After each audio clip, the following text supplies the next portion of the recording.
Kams audio son, you burn this wine when I want you shine. The tree of life, them I want you climb, cause them heart no kind. Kams I say them heart no kind. Buxton Massive, Kidaki, Red Hat. Never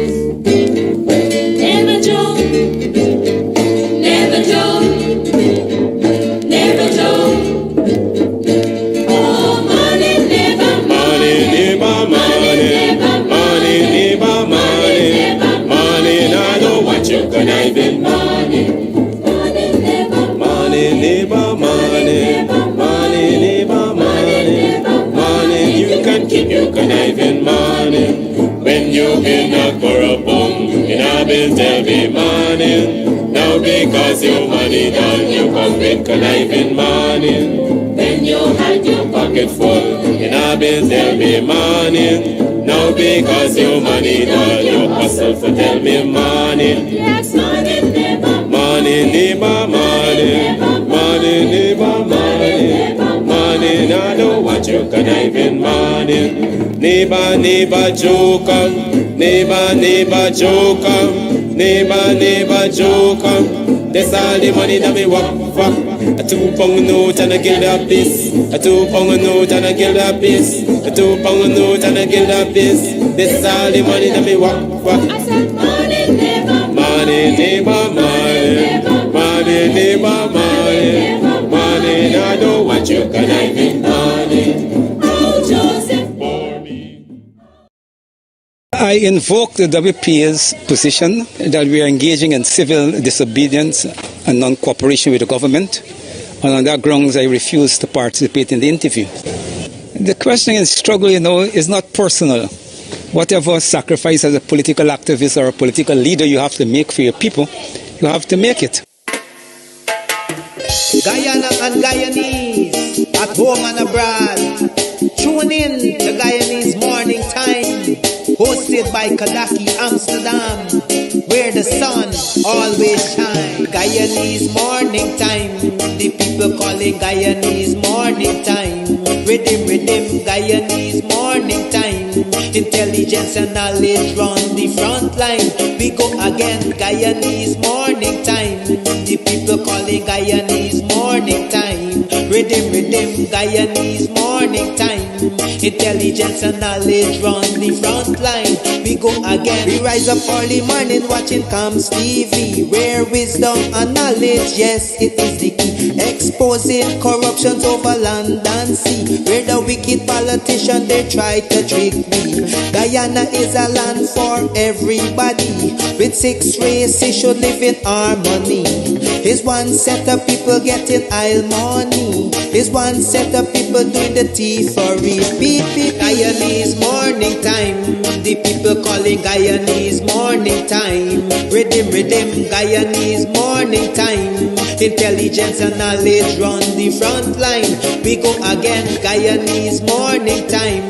The people calling Guyanese Morning Time. Rhythm, rhythm, Guyanese Morning Time. Intelligence and knowledge run the front line. We go again. This is a program that you all can see, sharing your views and your integrity. Like it, comment and share it all around. Pass it to your neighbor, safe and sound. A sad situation going on in this town. The voice of the people is getting trampled down. Out of the mouths of babes and sucklings, which has ordained me to sing. I sing Guyanese Morning Time. The people calling Guyanese Morning Time. Rhythm, rhythm, Guyanese Morning Time. Intelligence and knowledge run the front line. We go again, Guyanese Morning Time. The people calling Guyanese Morning Time. Rhythm, rhythm, Guyanese Morning Time. Intelligence and knowledge run the front line. We go again, fooling the people. You promoting evil. Stop lying to the people. You are a part of the cycle. Stop fooling people. You're promoting evil. Stop lying to the people. You are a part of the cycle. I say Guyanese morning time. The people calling Guyanese morning time. Rhythm, rhythm, Guyanese morning time. Intelligence and knowledge run the front line. We go again, Guyanese morning time. The people calling Guyanese morning time. Rhythm, rhythm, Guyanese morning time. Intelligence and knowledge run the front line. We go again. They got Rickford, Bork and Mark Benchcop, David Hines and Kadaki Amsterdam, Sherrod Duncan, Nigel London, Normal Brown and Gavin Matthews. Big up Paslow Port People Governor, Simona Brooms, Robin Simpson, Hampton Green and Winston Jordan. And yes, we can go right on and on. Guyanese morning time. The people calling Guyanese morning time. Rhythm, rhythm, Guyanese morning time.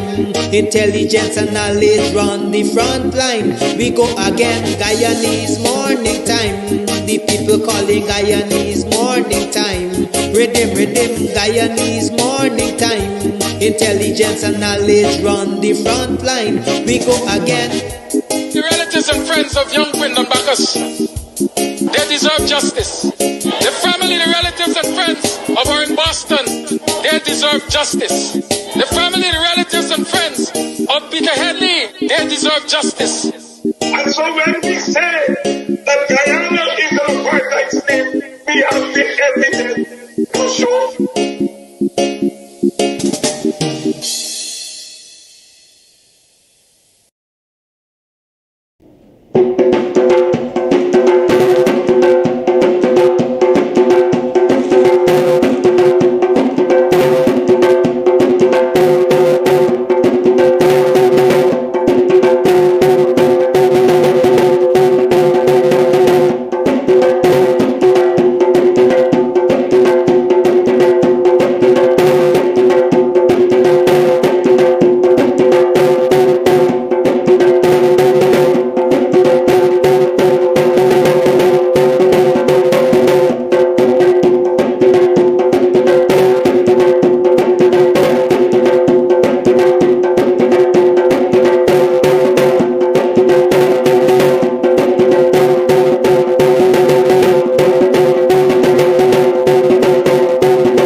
What are you prepared to do to change the current situation in this country?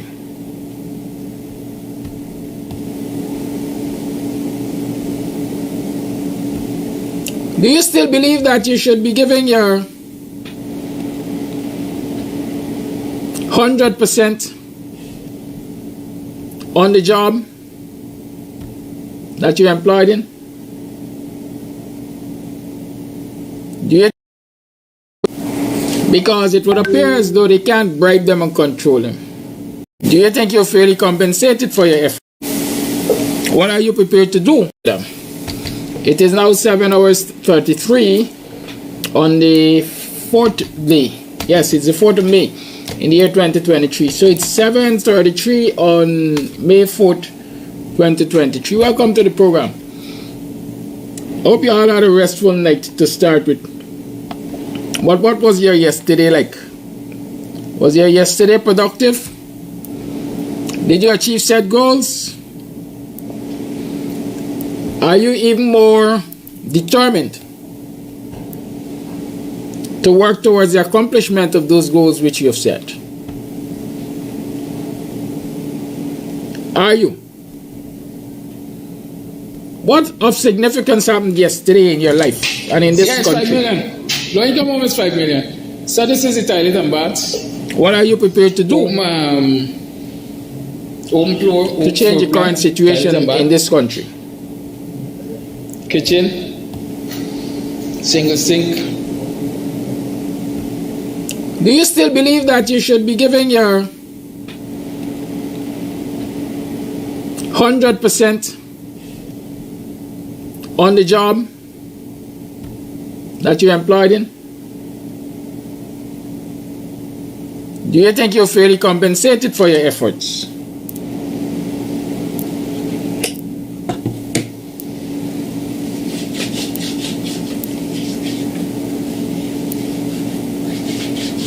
Talk to me. We got a serious judge sitting on the bench, you know. And I think I want to see more judges like that sitting on the bench.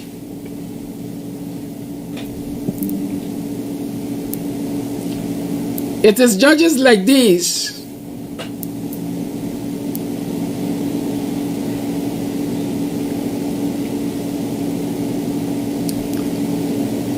that give the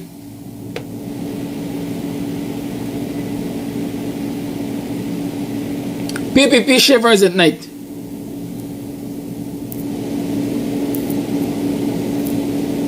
Why?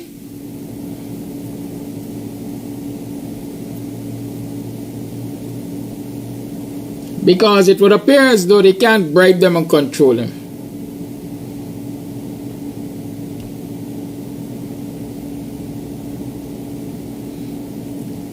Yesterday I was in conversation with someone who, oh, I know who it is. As a matter of fact, that person sent me a voice note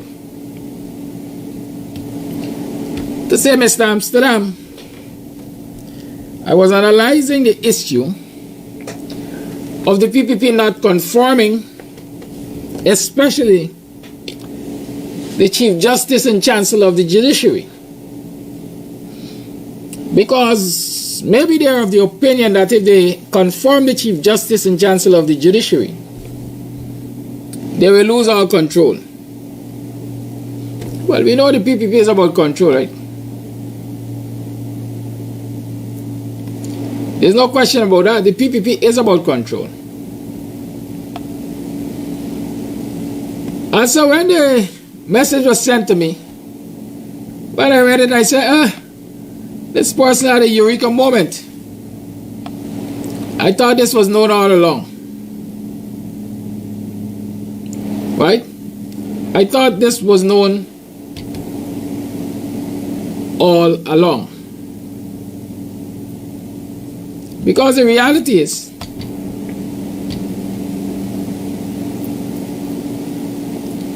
the PPP likes to be in control. And so all of the acting positions, I've always argued it, I don't know if it was heard before.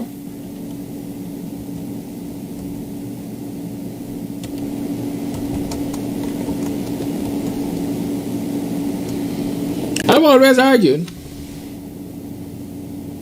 that keeping people in these acting positions are intended to control them. Why?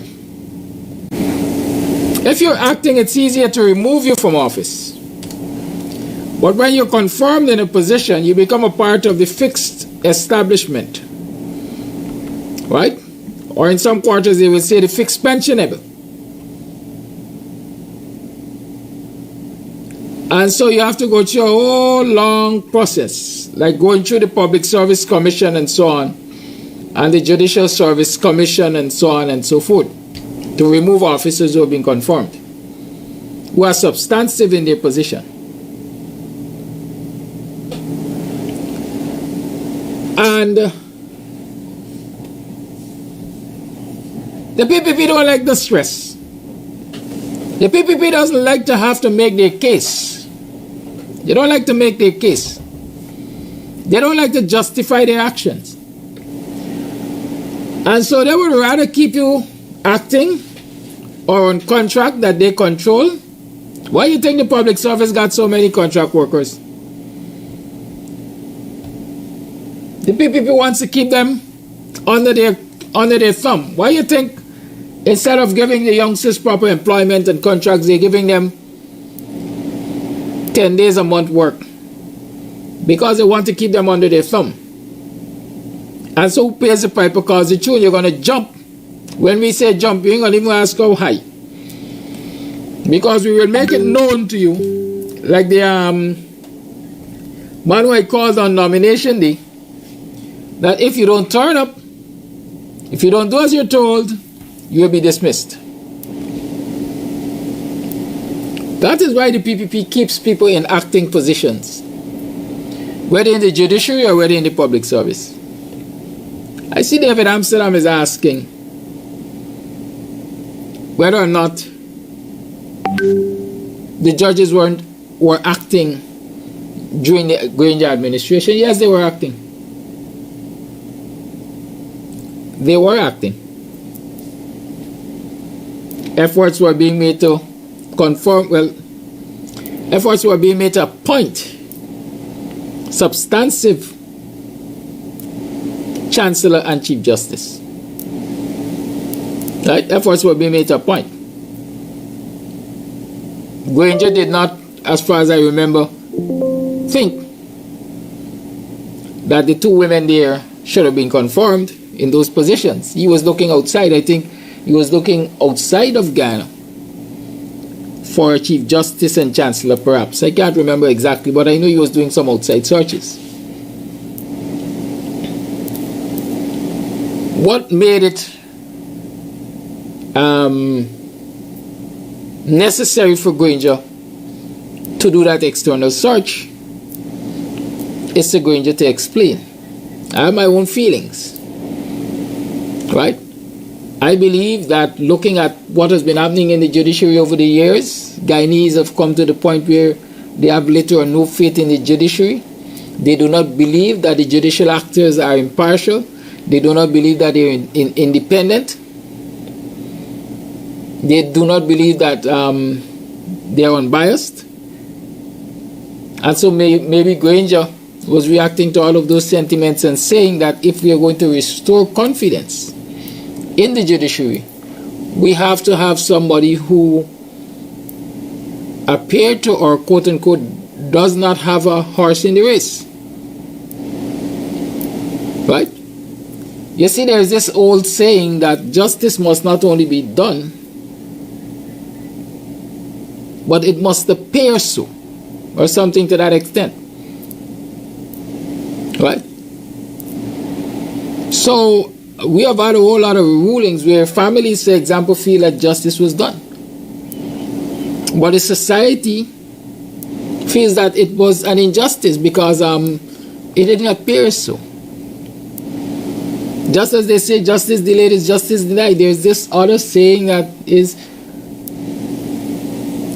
justice must not only be done, but there must be the appearance. People must believe in the process that led to that quote-unquote justice. Right?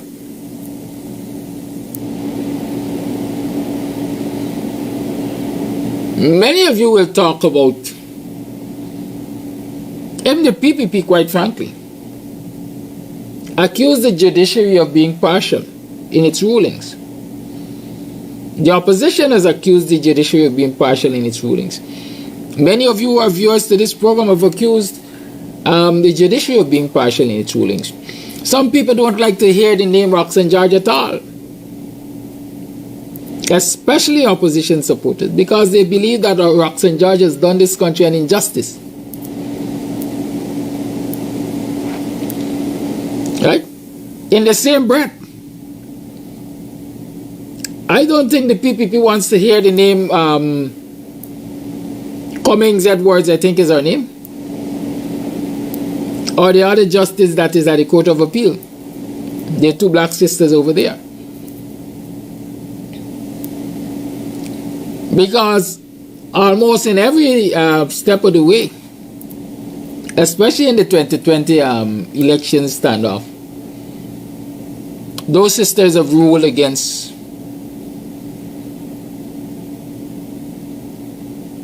the PPP's arguments. In many instances, the rulings were 2-1. Because you had, is it Rishi Prasad, I think is the name of that judge, who was sitting among them? And so every time people saw those rulings, 2-1. Opposition supporters could not stand the name of that third judge, I think Rishi Prasad, correct me if I'm wrong. Because they say he always ruling in favor of the PPP. As far as they're concerned, the PPP does nothing wrong for him. And the PPP supporters are saying the same thing about the female judges. They're always ruling in favor of the AP and the opposition. As far as they're concerned, the opposition never does anything wrong for those sisters. And so when you have a society that reacts in such a way to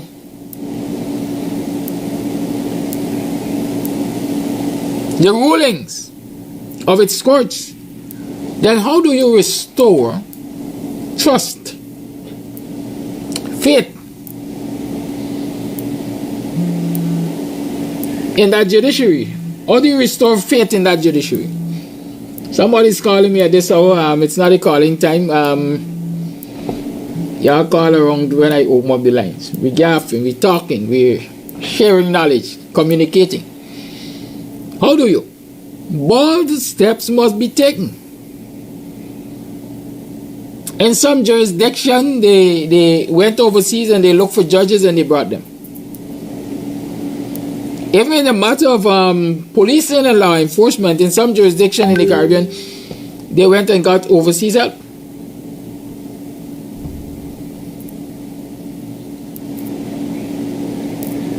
Because nobody trusts the locals.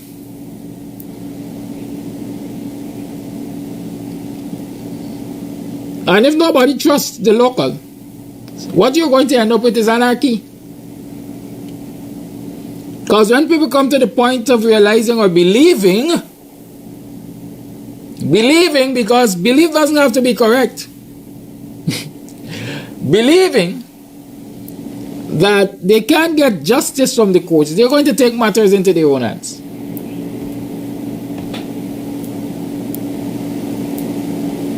And so perhaps when Granger decided I was going to look overseas, I'm going to look foreign. For people to become Chancellor and Chief Justice, or Chancellor, whatever the position was. Yeah, maybe he was trying to overcome that burden. Good? Rick said the CCJ always proved the sisters wrong. But isn't it true, Rick, that Guyanese citizens, especially against supporters of the coalition,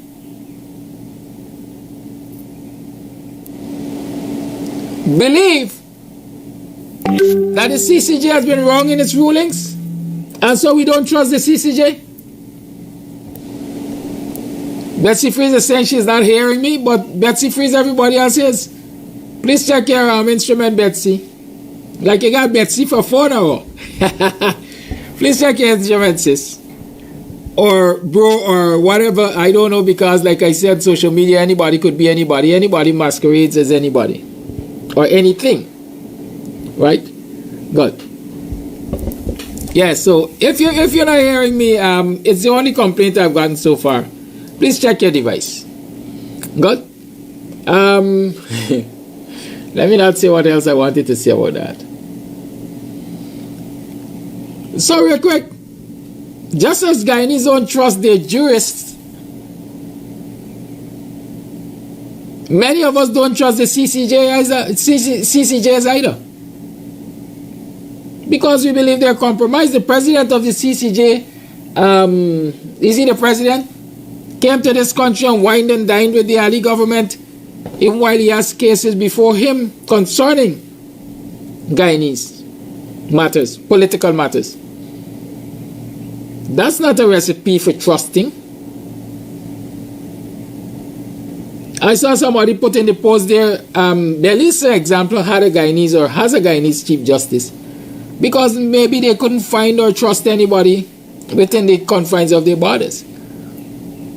So it's quite possible that Granger was trying to restore trust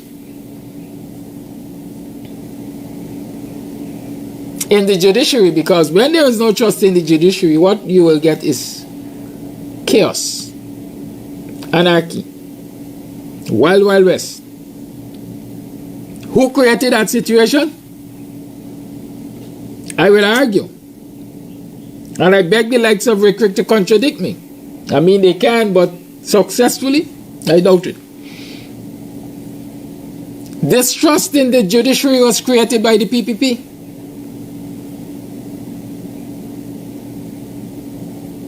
The most acting appointments in this country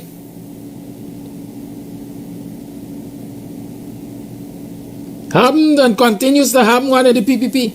The PPP is not known for confirming people in important public positions, especially when they are not Indo-Guyanese. I just gave you the case of Godfrey Best as Chief of Staff. For 3 years, they did not confirm him. He was confirmed on the penultimate day of his tour of duty as Chief of Staff. He was acting all the time. But on the very first day of Omar Khan being identified as Chief of Staff, he was appointed. And go through the history of the PPP in government and you will see that kind of attitude. Where anybody they seem not to have trust in, or anybody who has that kind of pigmentation, as we say, the melanin. They got a problem with the melanin. Anybody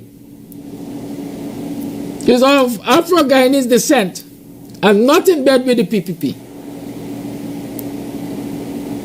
has faced and continues to face a difficult time getting appointed substantively in offices as public officials, because the PPP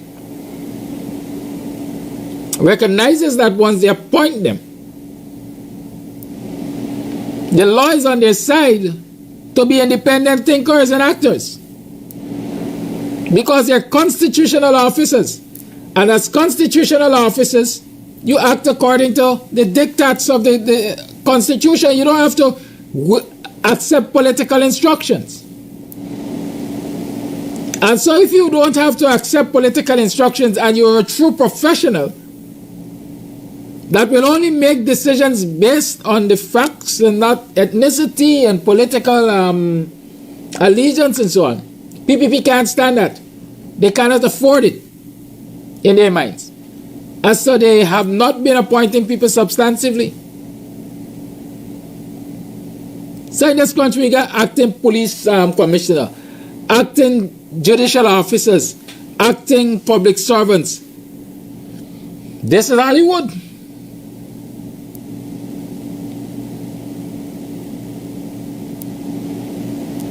And so none of these officers over the years have ever attempted to remain impartial or act strictly according to their constitutional responsibilities, because their main consideration is, I am only acting. And if I rule against the PPP, if I go against the wishes of the PPP, it is likely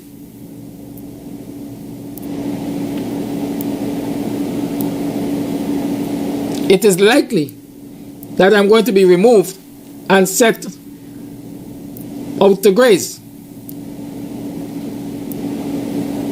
And everybody wants to protect what everybody considers their bread and butter issues. Everybody wants to protect their income.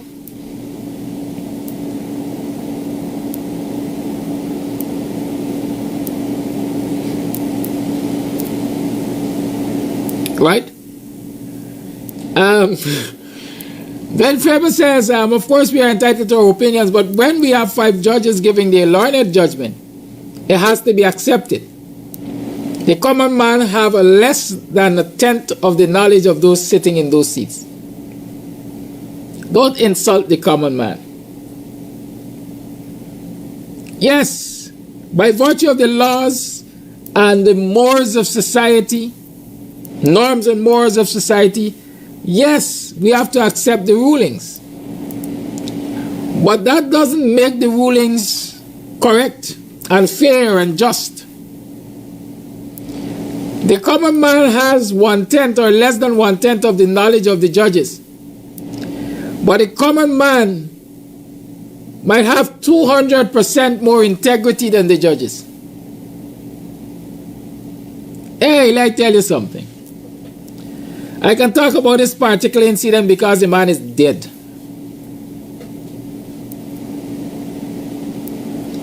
I know of a man who struck down a pedestrian and killed him dead, as we like saying, Guyana. Dead. Was before the courts for causing death by dangerous driving or whatever the charge. All the evidence showed that this driver was wrong. I would have had to do jail time.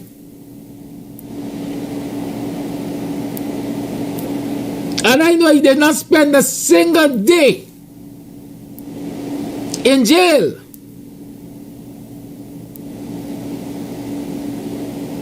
Because who corrupted the child? No less a person than the magistrate himself.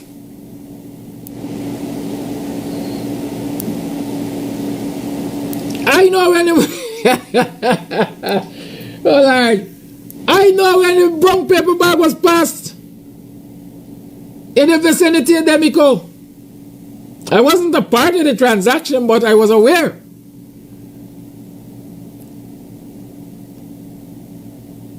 Y'all remember motorcyclist that killed his... Was he a motorcyclist? Yeah, he was a motorcyclist, he was a rider. That shot his friend point blank and killed him? Somewhere in East Bank, I think. And when his case was dismissed, he walked out of the court, got on his motorcycle and disappeared. Ask the man in the street about how corrupt judges are and other officers of the judiciary. When favor and request, y'all don't come to me with y'all nonsense. Y'all ever say? The common man got more integrity than all of those who masquerading in their black suit and their guns and so on. There's a saying. There's a saying. It's legend and perhaps myth. May his soul rest in peace, Loku. I grew up hearing that Loku was perhaps the most successful criminal lawyer in this country. And legend has it that he had a signal to the judges and magistrates when he found himself in a difficult case and he was making his argument. He used to use his hands and fingers to show the amount that they're willing to pay for the case. Allegedly so. I was a youngster. These things I heard. Integrity.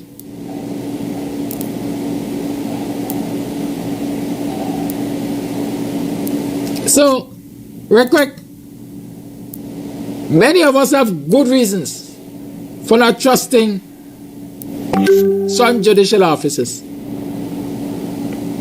I've heard stories, and some of them are verifiable too, right? But we generally don't like to impugn the character of our quote-unquote learned judges and magistrates. Not to say that they're saints. But again, in a society where people live in fear,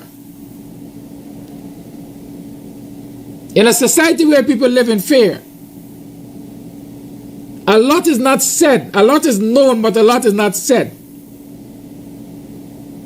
Because they know for a fact that they can either end up dead or incarcerated.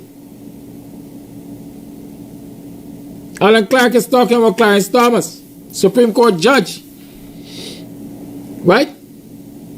So, you see, people know these stories. I only got to tell these stories and people are naming names.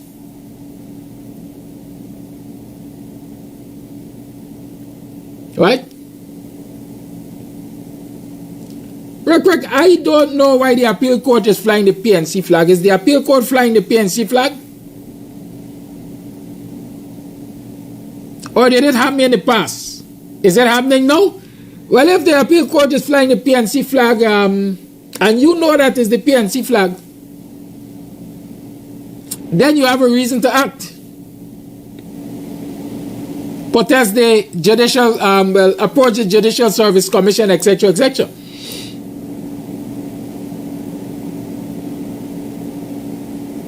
Right. A lot of you believe when I talk about issues on this program, and that's the difference between you and I. A lot of you think when I talk about issues on this program, I talk from a politically partisan position. When I address national issues, I address issues as a Guyanese.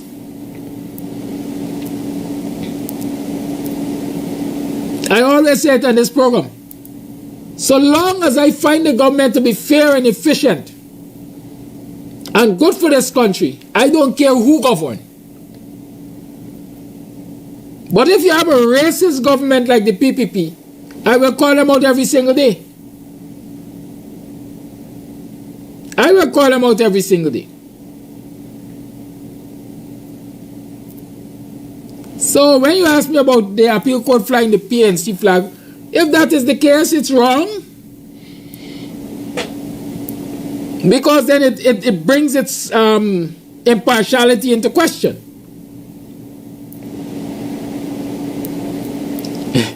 Alan Clark is naming Yan Chang. Listen, they got a whole lot of people y'all could name, but I think the point has been made, especially names that are being called. Right? When I just say CCJ and GCOM flying PPP flag. But the reality is, the PPP uses appointments to keep people in subjection and to have them do their biddings.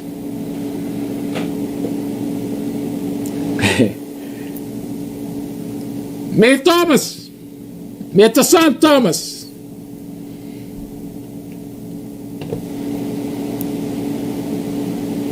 is a PPP appointed permanent secretary. According to the news reaching us, it's coming drip by drip. When she was stopped, searched, arrested, whatever you all want to call it, interrogated at the Miami airport, she had $9,000 approximately on her that she did not declare.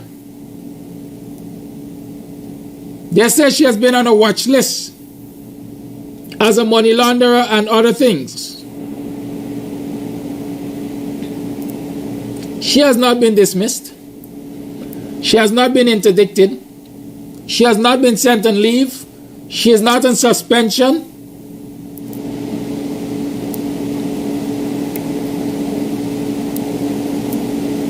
Because she's a player with the PPP.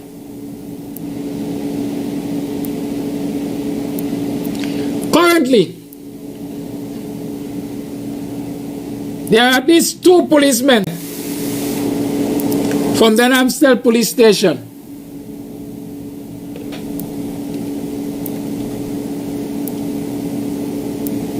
who are on close arrest. I understand another one is on open arrest.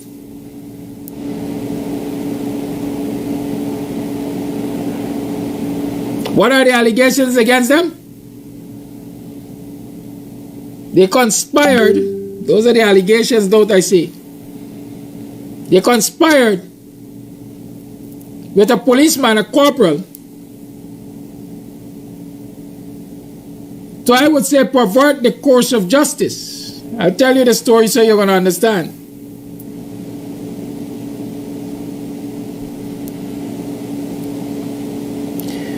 You know, I'm going to talk with you about this declaration just now.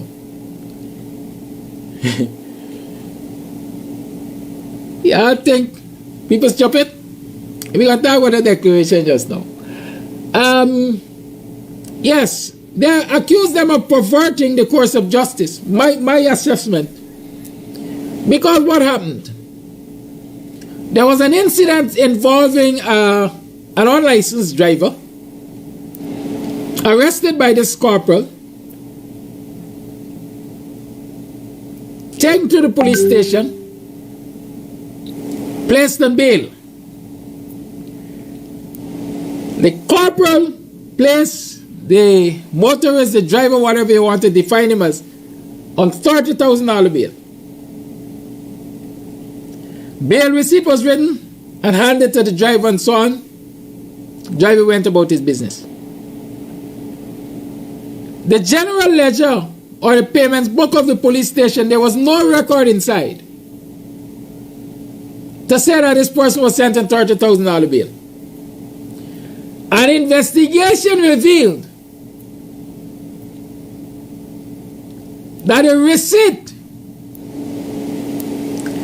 on which, or the book from which the receipt was written for the $30,000 is not a part of the operations of the Guyana Police Force nor the Amstel Police Station.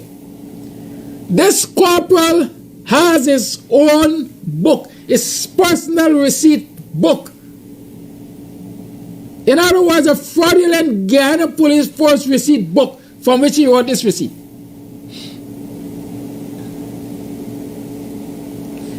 One would believe that since all of the evidence points to this corporal, because he has been found with the book, etc., he would have been arrested and charged, or even placed on close arrest. He is still on duty. He is still on duty, a junior corporal, who is usually left to manage police stations unsupervised.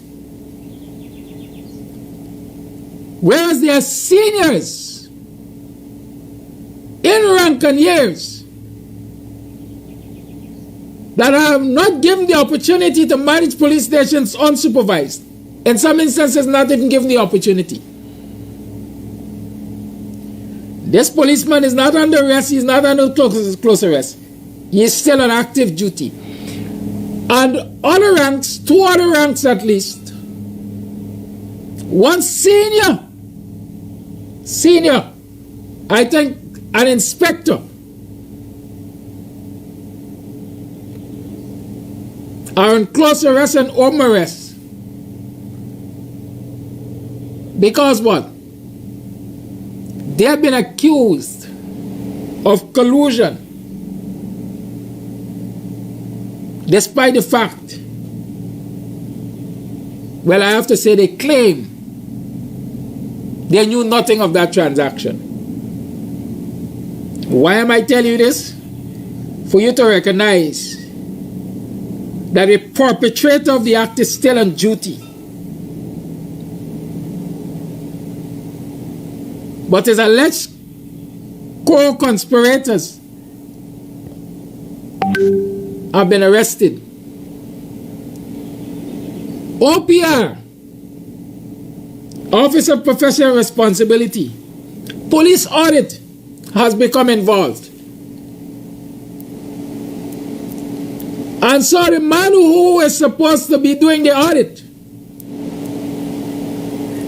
of the books at the Amstel to determine how expansive this fraud is, how widespread this fraud is, how long this fraud has been happening, etc.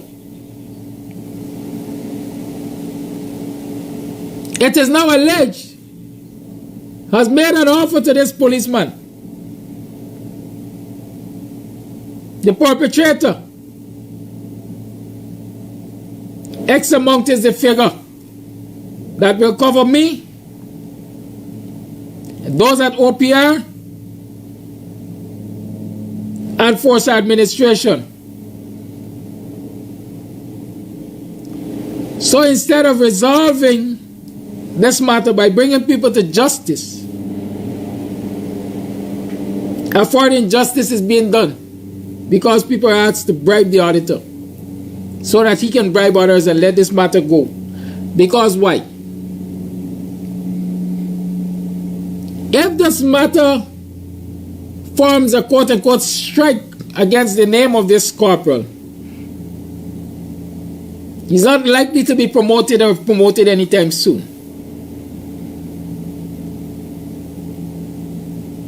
And so his political godfathers are trying to protect his rank so that he can be elevated further.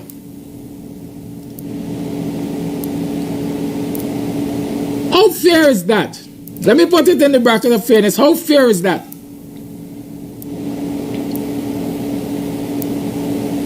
How ethical is that? How just is that? Here is the bombshell now. I ensure I left it for last, because I wanted the likes of Rick and so on to listen, and I would like them to comment on that kind of behavior in public office. And then I want them to label it racist, because it is racist. The officer, the corporal who committed this crime, is of Indo descent. At least 2 of the 3 policemen that they have on close arrest and open arrest are of Afro-Guyanese descent.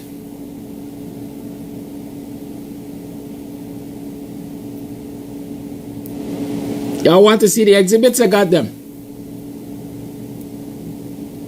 including the page from the General Ledger and the fraudulent receipt book and everything. That's a national issue. It's compounded by unethical behavior from the people who are supposed to be upholding the laws of this country. It is compounded by unethical behavior from politicians whose intent it is to use the arms of the state, ranks of the arms of the state, to execute their nasty plans.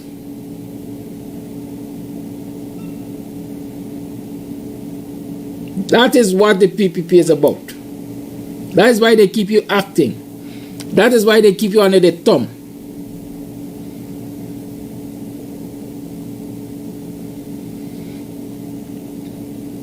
Before I move on, because the topic for this morning is whether or not we have a democracy or we have a dictatorship. I hope you can form the link between the things I'm telling you here this morning and democratic practices versus dictatorial practices. Somebody said, once you have $9,000, you don't have to declare it. That's true. That is absolutely true. That is correct. You can come to the front of the class real quick. You're bright. But you ain't brilliant. May thought she was brilliant. The question to ask yourself is how many times this particular individual has traveled, whether to the US, whether via in transit the US, whether to China, whether to whatever destination, with $9,000 US.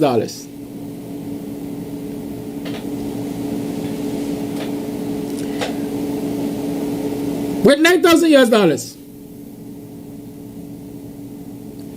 The customs regulations, as far as I know, as far as I think I can remember, says if you bring anything, any one item, let me rephrase the statement. If you bring more than 9, think it is more than 9.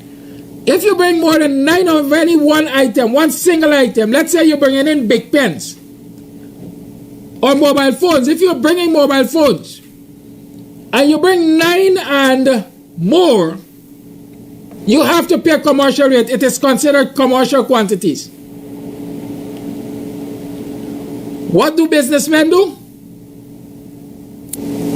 They bring them in parcels of 8.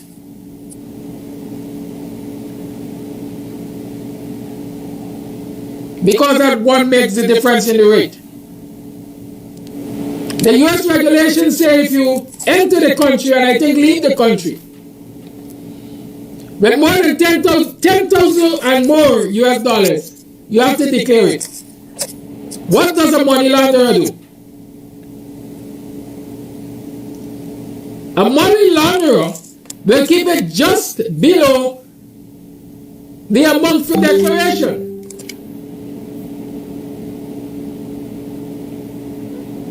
Just below the amount for declaration. And so $9,000 in your minds would be within the confines of the law. Oh, I don't have to detect that. She doesn't have to detect that because it is less than the $10,000. But the U.S. authority has a record of how many times she traveled, she entered their jurisdiction with $9,000.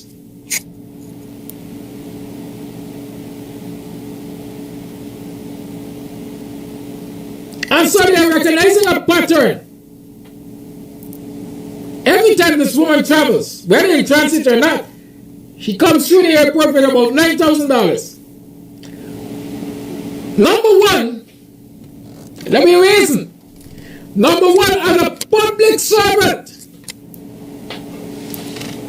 how long does it take you to accumulate $9,000 US?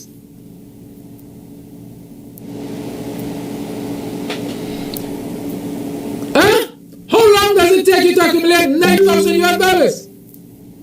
Some of we can't accumulate 9,000 Guyana dollars because we gotta live paycheck within paycheck. And one day we want to see the evidence. Some things I keep for my own protection. I don't worry yourself. I also keep it to protect my whistleblowers. You look at patterns. Because it is not $10,000 where it has to be declared, she's not a money launderer. That's what you think? $9,000 times 5 is $45,000. Should have been declared 4 times over. But let's put aside that. Ask the question, and you can form your own conclusions. How long will it take a public servant, even at the stature of permanent secretary made to St. Thomas, to accumulate $9,000 US?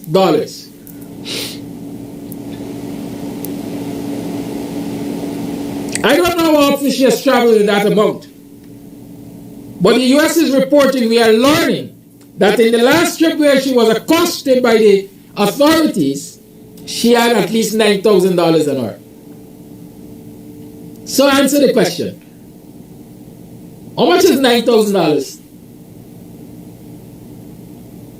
1,000 US is 200,000 dollars, right? Times 9. 200,000 times 9. It's 1.8. I know that doesn't sound too correct, but y'all do the maths to me, man. Me, you know. But y'all calculate it for yourself. But it is, since she was on a watch list, let us keep that in mind. Since she was on a watch list,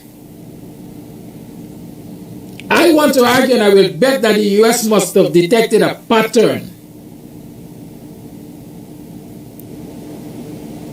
The other thing you ask yourself is, one of the questions which they usually ask, how long are you going to stay? And for my gathering, I think, I can't remember if I read it or I just am imagining it. But definitely the evidence shows when she returned, she spent about 2 weeks, 3 weeks in China.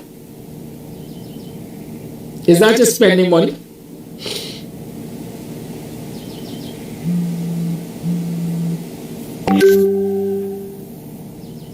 Is that just spending money?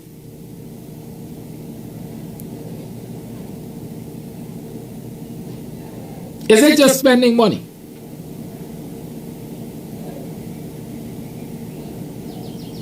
Betsy Free says she hopes the justice system in Guyana is listening. I like clarity on these statements. What should they be listening for, Betsy?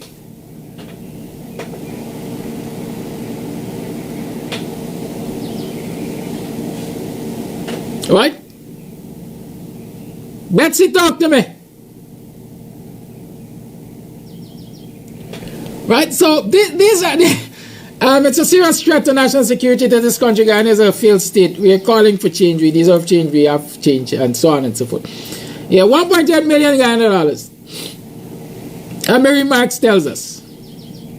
Wayne said 1.9. Approximately. Let us use that modification. Denise is asking how often immigration records show she travels through the US. I don't know.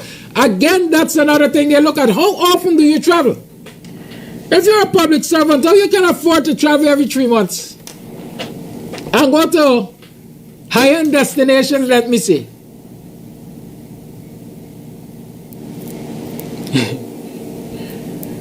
Right? So these are things we these are things we have to interrogate. These are things we have to interrogate. And when interrogation is taking place, what happens? The last journalist that decided that she was going to interrogate public officials about ExxonMobil and contracts and audit of oil spending and so on.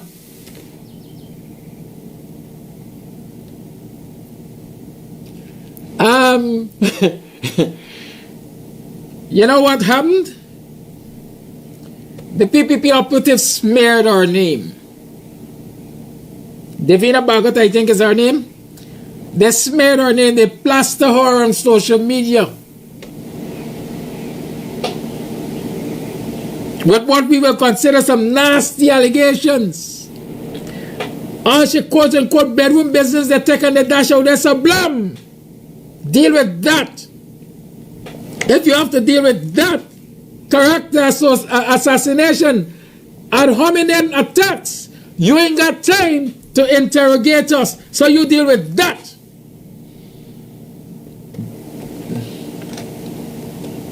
In a previous PPP government, when Gordon Mosley decided that he was going to interrogate, Jagdio dash out the presidential complex and get out. Persona non grata, don't come back here.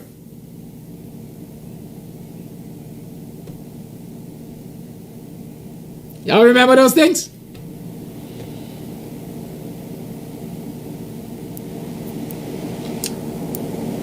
The freest time the press has seen in this country as far as I can believe.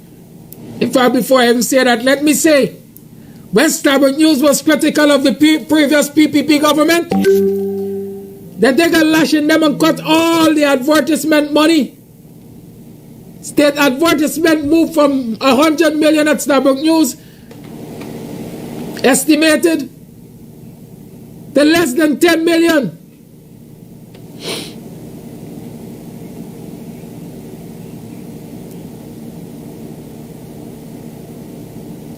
Maybe that is why Starbuck News now is pro-government. Because they can't afford to lose their advertising income. Y'all hear me?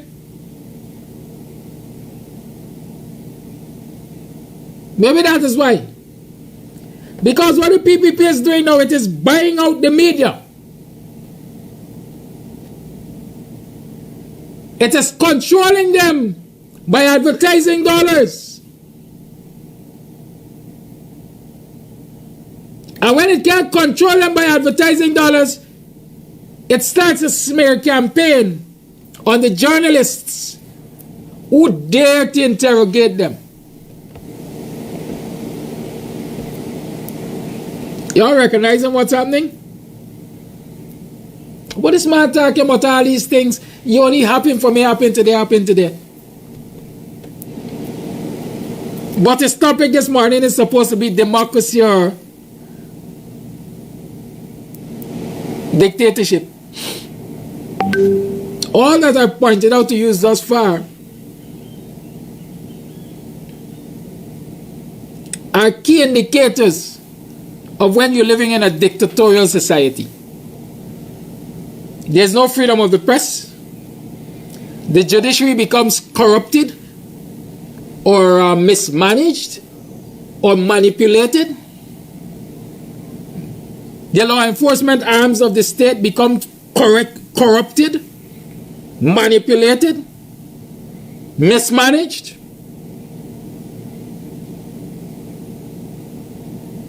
There's a video of Ali at Bath settlement, I think, recently, where he stood in public and upbraided a professional healthcare worker, upbraided a senior police rank. In which democracy that happens? In which democracy that happens? Democratic government or governance has processes and procedures which are followed by the letter.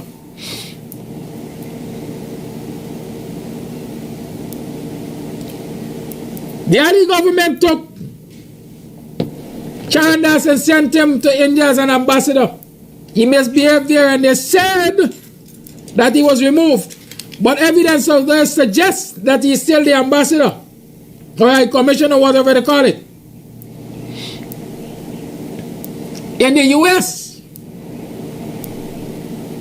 they want to appoint an ambassador to Guyana. They've been trying for the last year or so.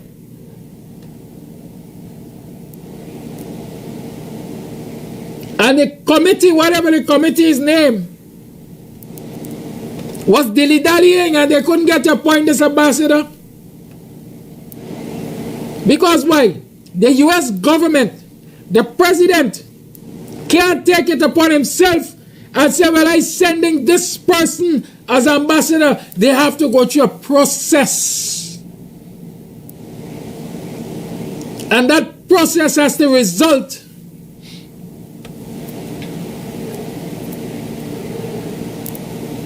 in an agreement that this is a person that will represent our country, not in Guyana. That's an example of democracy. This here is an example of dictatorship. I'll give you a final example. Well, I got some examples out of Parliament. The Constitution provides for a public accounts committee to monitor the spending of the state. It functioned under the APNU. The PPP doesn't want it to function. They went to Parliament, they used their slim majority, and they changed the standing order to say unless 2 of our members are there, nothing must happen. And henceforth, our members will always be absent, so nothing is happening. There is no oversight.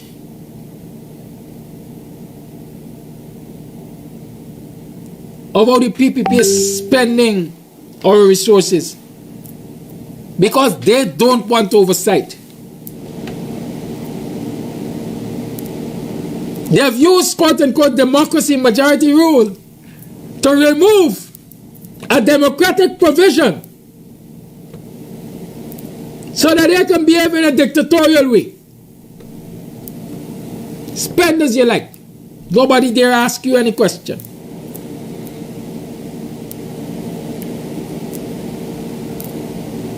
So are you in a democracy?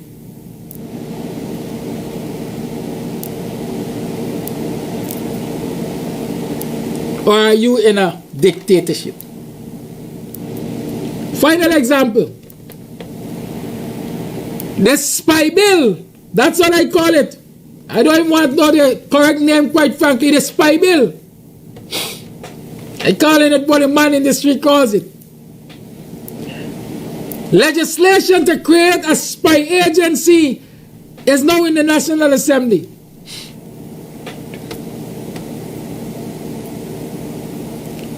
Surprisingly, the PPP agreed to take it to a select committee. It's now at a select committee. But guess why it's at a select committee in my mind? Because the PPP will still have the majority say on the final shape of that bill. Now, what does that bill do? It gives the head of the agency and the officers of the agency more authority than the police force and the defense force together.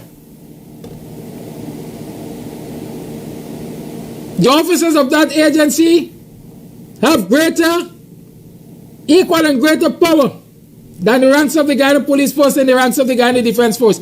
In other words, that spy agency is superior, or is likely to be superior, is going to be superior to the constitutional agencies for law enforcement in this country. But instead of that agency being answerable to the Constitution, the agency is answerable to who? The President. One man. The agency is answerable to. One man will dictate to the agency what should and must be done, when and how he wants it done.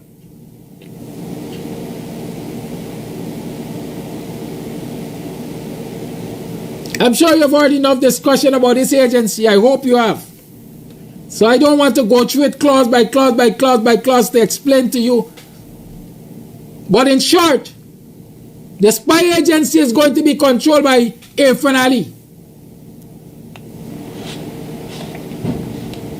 He will dictate to them who must be spied upon. Even as we speak, they're spying upon WPA members. The same party that they say got 5 people and the party dead and all of that. They're rolling out their best to spy on WPA members. They didn't pay so much attention to the LPNU or PNC.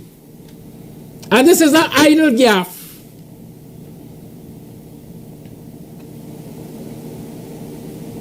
They're bringing officers from different locations to monitor WPA people. So the spy agency is not approved by Parliament yet. But the spying has begun.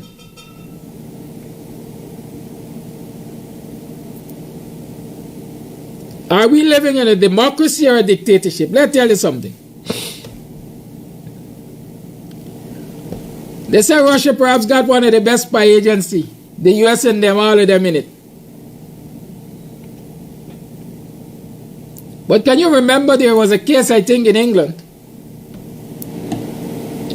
where a former KGB agent or Russian agent, whatever they call him, died from poisoning because somebody just walked past them and grazed them with an umbrella.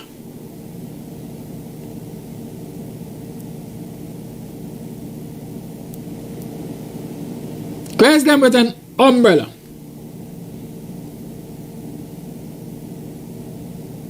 That's espionage, that's murder, that's spy.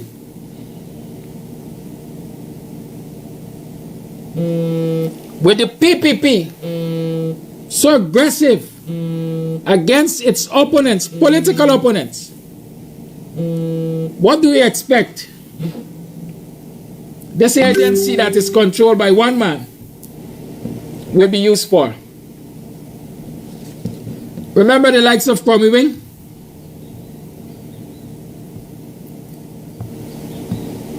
Remember Warel Walu? Remember Sashso?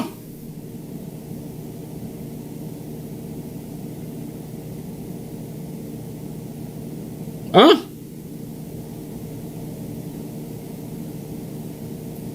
Remember those? They were all political assassinations. What do you think the spy agency will be used for?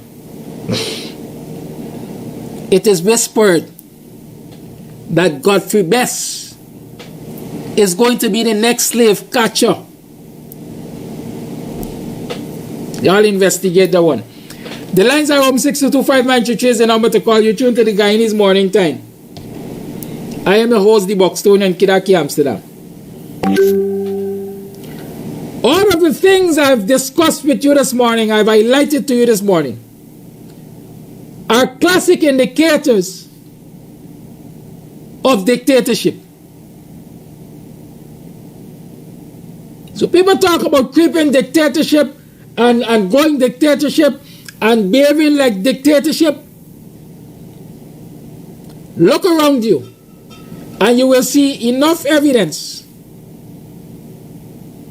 to support the contention that the PPP is indeed a dictatorship. It's dictatorial and it's racist. Call on the line.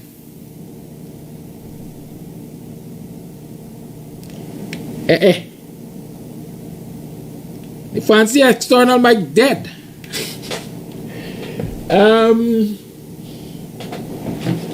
Yes.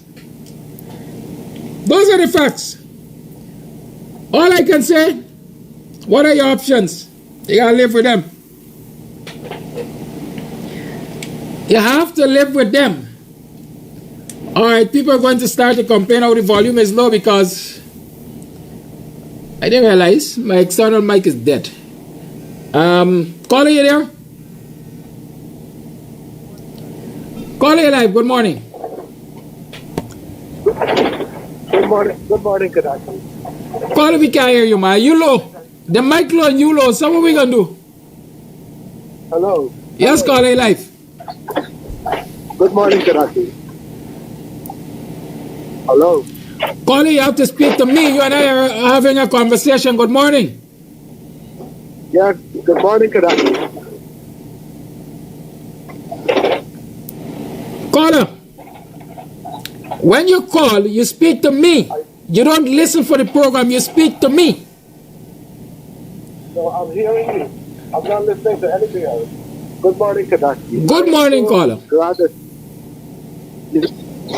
Yeah, I'm so happy that you can bring the drunk driving because you led by dangerous driving charge to light this morning in connection with Gary. That he's the one who went killed the man drunk and never ever one day jail time.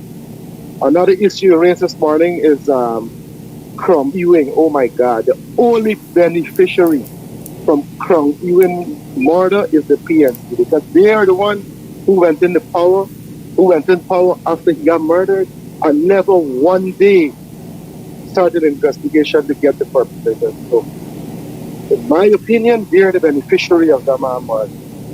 Thank you, Kadaki. Thank you, caller. Thank you for bringing me. Thank you very much, caller. Like I said, let me tell you something again. I'm going to say it loud and clear. When I discuss issues, I discuss them from a nationalist point of view. And if it is that it has been concluded that Gary Best benefited from the actions of a corrupt judiciary, so be it. What must be done to right the wrongs? That's the question. Is the PPP doing what is necessary to right the wrongs? Again, this PPP representative is the same one, he ball his only eater skull, is saying that the beneficiaries of the Crummy Ring murder was the coalition, and they went into office and they did nothing about it. Again, if those are the facts, so be it. As we like to say, let the chips fall where they may. But in the same breath, isn't it true that there are several allegations out there saying that Crummy Ring's death was intellectually altered by a man who is functioning in this country as Attorney General? And so shouldn't the PPP, because he died, Crummy Ring was murdered while the PPP was in office. What efforts were made to investigate that murder by the government of past PPP and the present government of present PPP? We can argue who the beneficiaries are. I know what the evidence suggests. I know that for a fact. But don't worry, they said time longer than rope. And there's no statute of limitation on murder. Y'all make me president and you'll find the culprit. Call your life, good morning. Good morning, Mr. Amsterdam, to your listeners and viewers. I just want to tap on the permanent secretary issue. I heard that the phone is what started this whole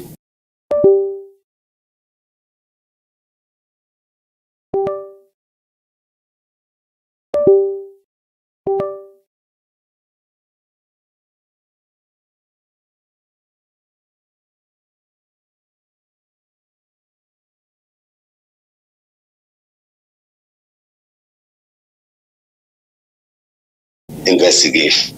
But there's a certain phone, Mr. Amsterdam, an encrypted phone. Once you travel with that phone, if she didn't know that she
see or the Border Protection Agency see those phones, they know you're doing something illegal, because there's only a certain people carry those phones around with them. Got those phones.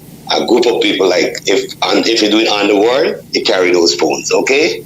So if it's the phone that started it, I guess it had to be an encrypted phone. And she didn't know that she wasn't to travel with that phone. Because that phone would have a lot of information from that group. That's my take. Okay? Thank you. I'll tell you something about that phone. The device is a Huawei device. Huawei. Now, if you all remember the smart city solutions, at least that is what I call it, the smart city solutions, all those cameras around the city and country and so on, that monitoring you already, that spying you already. The infrastructure was installed and maintained, and is being maintained, as far as I'm aware, by the Chinese, the Huawei company. Now the US has always accused Huawei of being an arm of the Chinese government when it comes to spying. If you were to do research, you will very well find that there were cases involving Huawei collecting classified information from US and so on through unethical ways and means. And so the US was supposed to be a part of the same smart city solutions, the security improvement, whatever you call it. And they warned the Guyanese government, and they said to the Guyanese government, we do not approve of the use of Huawei technology. And so we will not fund that project with the use of Huawei technology. As usual, the PPP disregarded the complaints of the US, and they went ahead and they used their Huawei technology. And so the phone that the PS has, and other government officials, most likely Ben and the others, is a Huawei phone, because that is the phone that monitors the camera. That is the phone from which they can monitor the cameras and whatever else. And so if you're going to go into the US with that forbidden technology, yes, it will raise eyebrows, as we see. And so the call is right. It is possible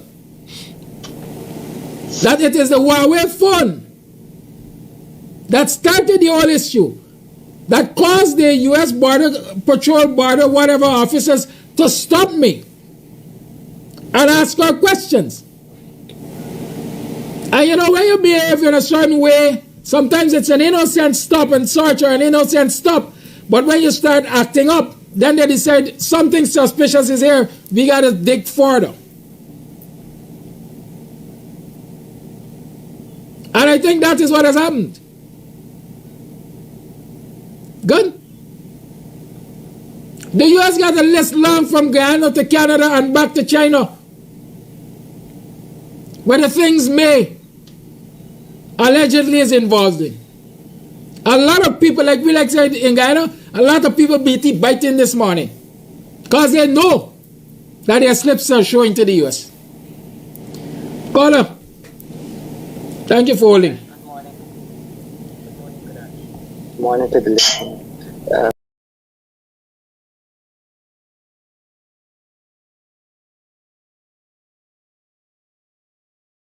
Morning, neighbor, morning. Welcome to another program of Guyanese Morning Time. I'm your host, Kiraki Amsterdam. Welcome to the program.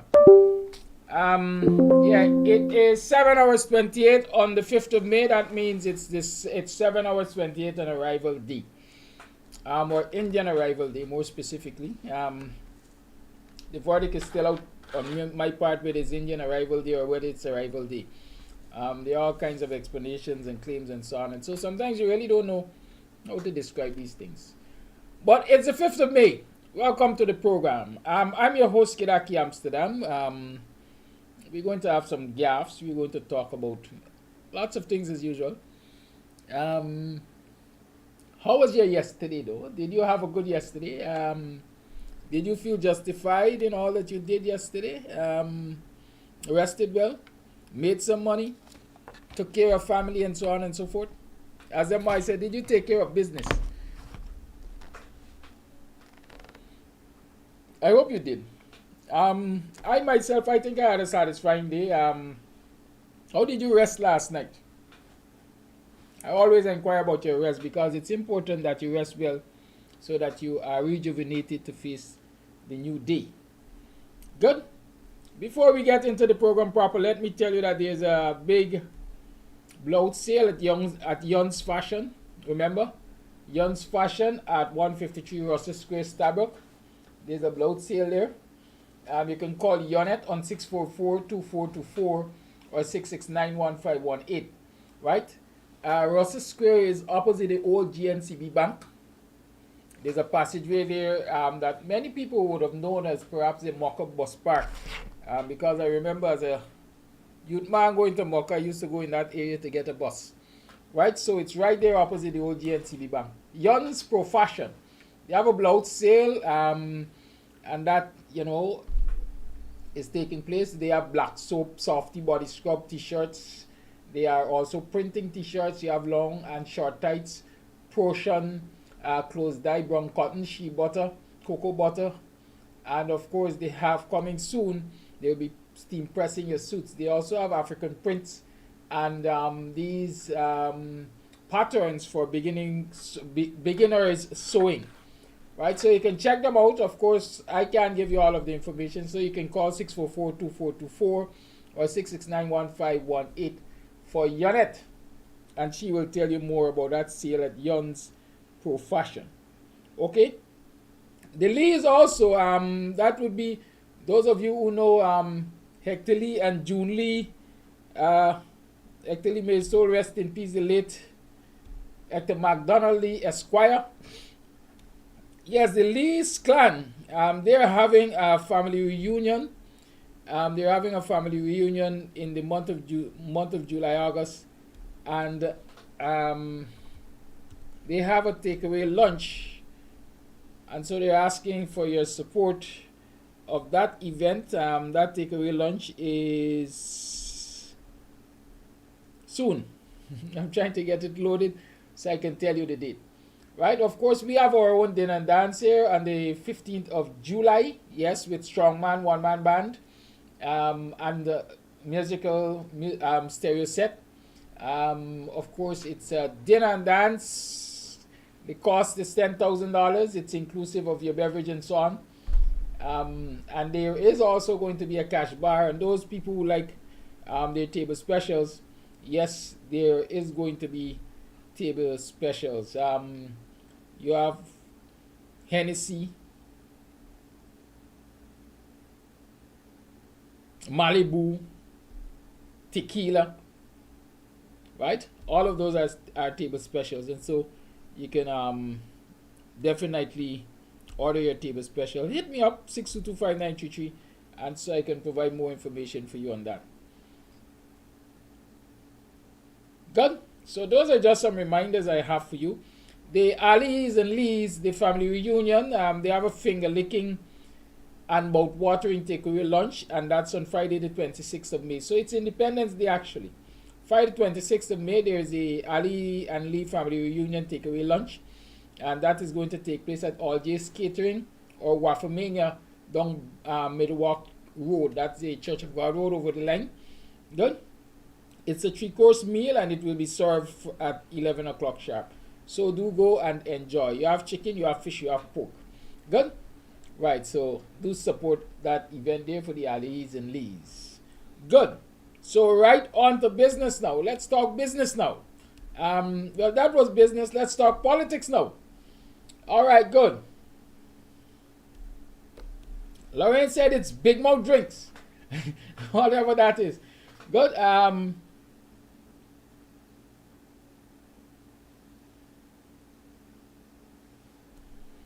Let's talk. I want to give people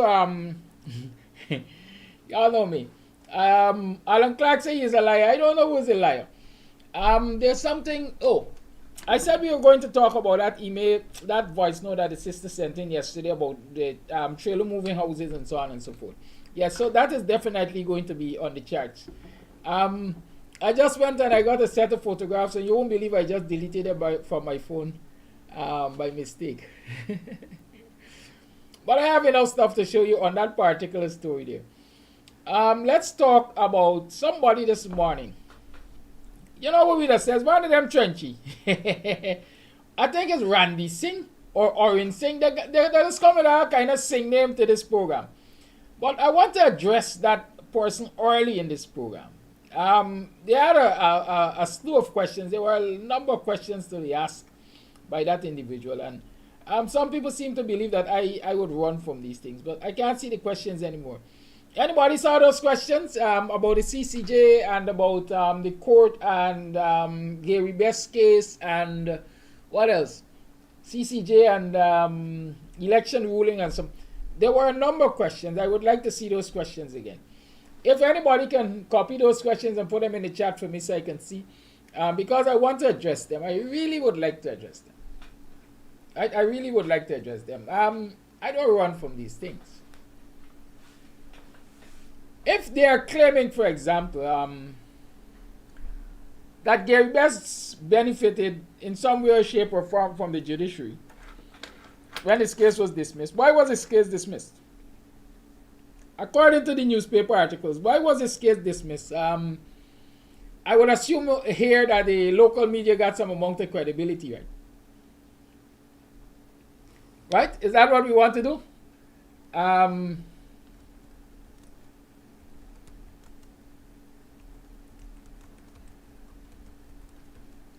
I am sure the media would have reported at some point in time that the case was dismissed. You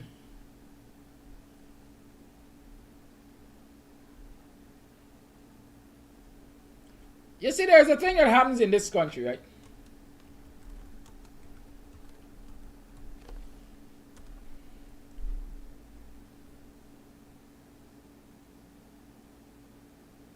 Gary Best freed of causing death.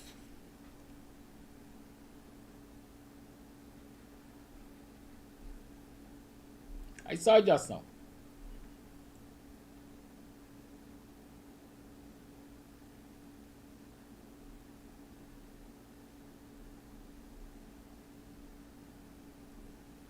Nevertheless, I'm saying that there is something that happens in this country that is not necessarily the correct thing in my mind. I don't know if it is done elsewhere. So I can't give myself liberty to say whether or not it's done elsewhere, but this is what I know. Or what I've recognized from places like the United States of America and so on.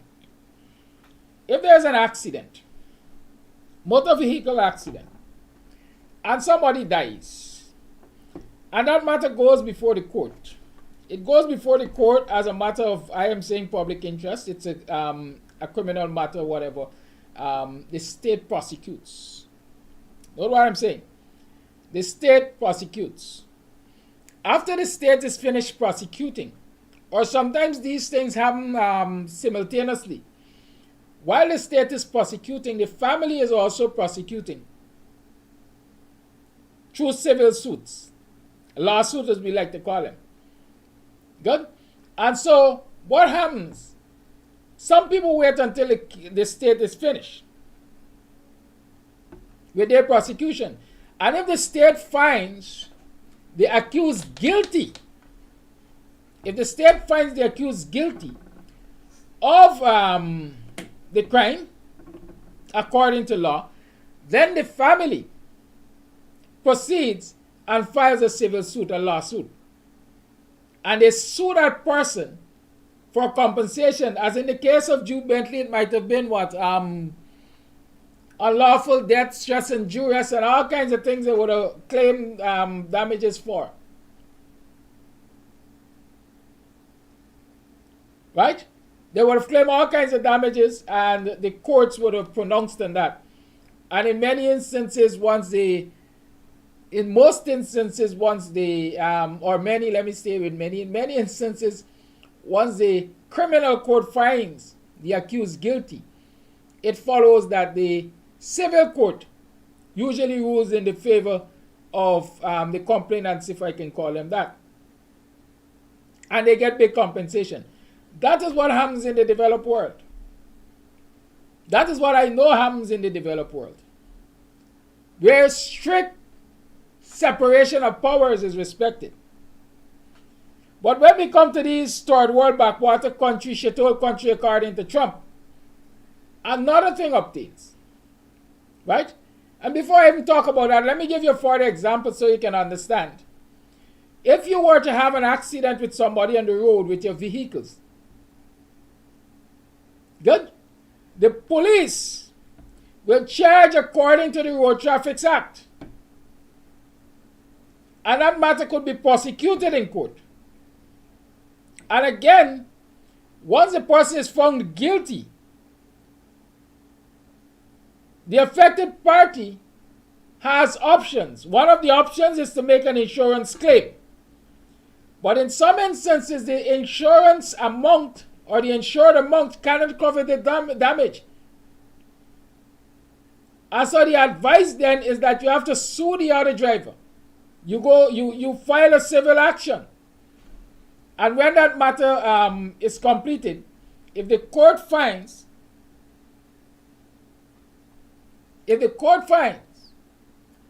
that the person is culpable, then you get awarded damages based on your lawsuit.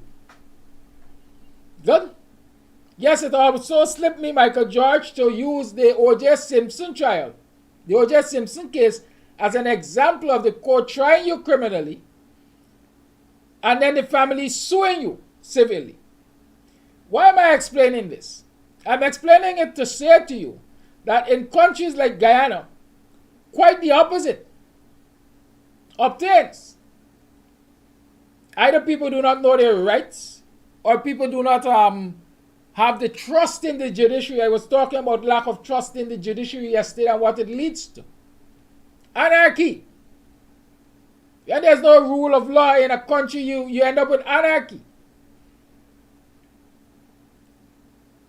The same procedures that obtain in the US, for example, in cases of accidents and murder and stuff like that, and the UK and Canada place, those are the same procedures which should obtain here if the law was allowed to function, because I am sure those provisions are on the books of this country. If, for example, you rent somebody a house and they want to move out, and you go make a report to the police, the first thing they tell you, that's a private matter. For you to deal with a private matter, you have to file a civil case. And so there's a difference between civil matters and criminal matters. Again, I have this way of calling on Paul Slow once he's hoping that he's on the show so he can help us to understand some things sometimes. Right? I'm so sorry if you're listening this morning. Feel free to call me and correct me if I slip along the way, or if you would like to add anything to this discussion for us. Right? There's a difference between civil and criminal matters. Now, an accident, a road accident that results in the death of somebody is naturally a criminal matter. Because the first thing they will be looking to charge you for, dependent on the investigation, it might be causing death by dangerous driving. You're not supposed to drive dangerously. So that's a criminal matter. A death by stabbing is a criminal matter. 2 people fighting and 1 died is a criminal matter. So what should happen? Rape is a criminal matter. And I know why I include rape. Because what should happen naturally is that the perpetrators should be charged criminally and placed before the court and tried criminally before the court. The court will make its determination as to whether or not that person is guilty or not guilty. When that hurdle is crossed, if the family wants to sue the murderer, they can. If the driver wants to sue the one who caused damage to his vehicle, they can. If the family wants to sue the rapist, they can. At least I am of the firm belief they can. That's my understanding according to the criminal and civil jurisdiction. No. The criminal matter will be dealt with by the state for punishment of that crime. The civil matter is filed usually for recompense. Okay, it's not enough to crash into my car and write it off and the state just fines you $60,000 for dangerous driving. What happens to my vehicle then? The insurance coverage you have, if you have insurance coverage, is not adequate to replace my 2023 X-Trail. So I sue you for recompense. The court will determine that. You murder my relative. I sue you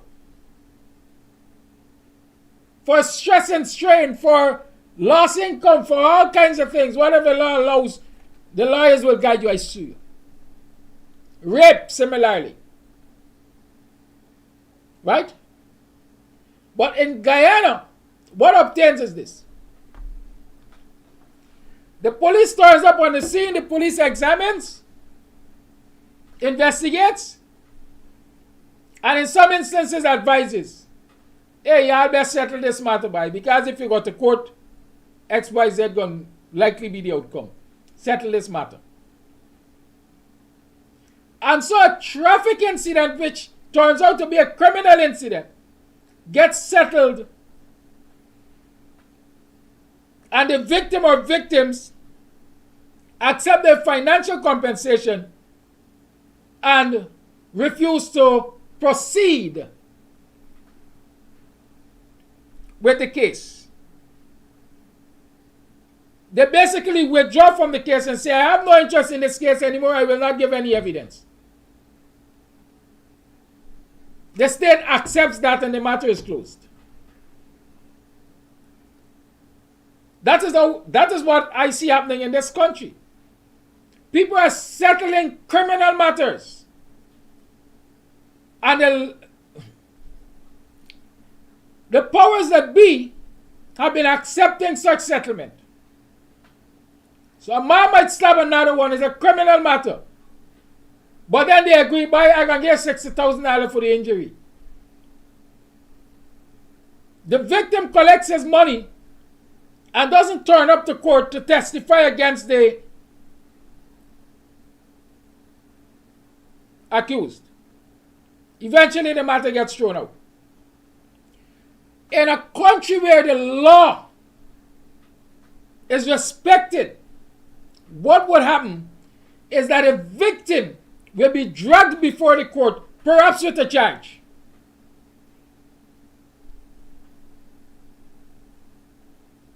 Or dragged before the court as a hostile witness, whatever they want to call it. So these are the things we have to understand.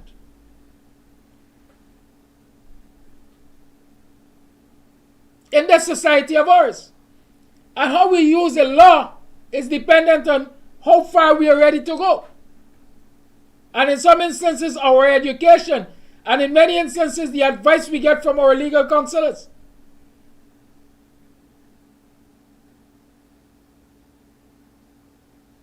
And so in a wrongful death, a motor vehicle accident that results in the death of somebody, in this country, you can actually pay the family to settle the matter.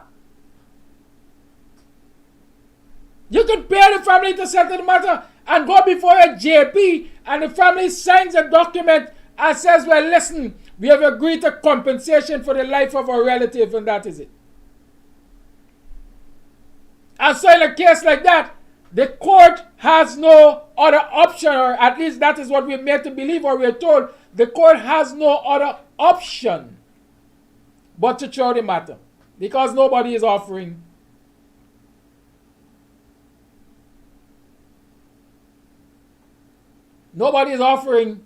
evidence. Right? And so when the likes of our instinct and so on come and ask me, right? Well, then he's just telling me that victims can plead the fifth too in the USA.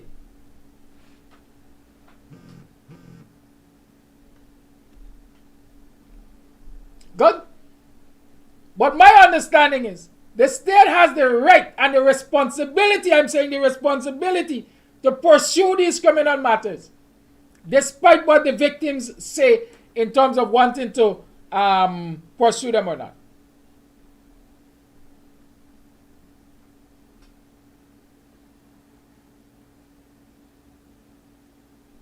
Good. Leon Stanley is also adding his bit. He said in the US, accidents don't result in people getting arrested and so on. I guess insurance money talks. And that's it, right? Unless the driver is under the influence of drug or alcohol or some other substance. Good. But this society, people could negotiate their way out of criminal matters, negotiate their way out of court matters.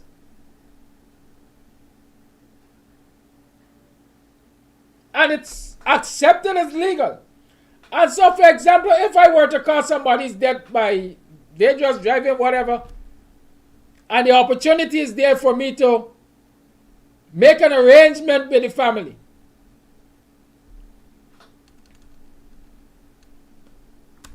that will cause me to maintain my freedom. It's acceptable by the powers that be. Why not? Why not? And does it make me a criminal for entering what is considered a legal financial settlement in a matter such as that? These are the things I want us to talk about. Let us talk about that.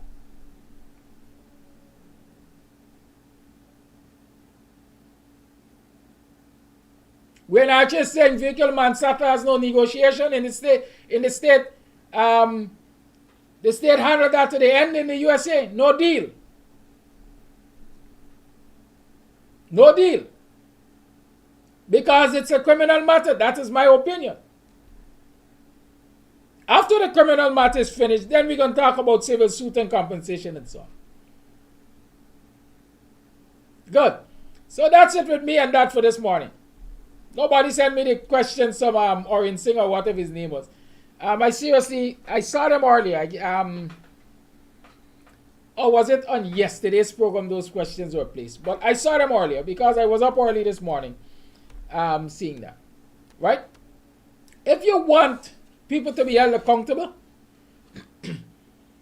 and financial compensation is accountability too. It's being held accountable because you face, your pocket feel it. So it is being held accountable. What is not being held accountable is when you can bribe somebody and the file disappears. I was told years ago that there's a certain Cambio on Regent Street where a lot of files are kept in a vault. And those files in the vault have a lot of people walking the road free. People know things in this society. Don't think they don't know. They know. Now let's talk about that voice note. In short, the woman said that she saw buildings being transported on trailer. She wants to know what's happening. I'll start with Exhibit 1. Hopefully it is still here. I sincerely hope so. Yes. Exhibit 1.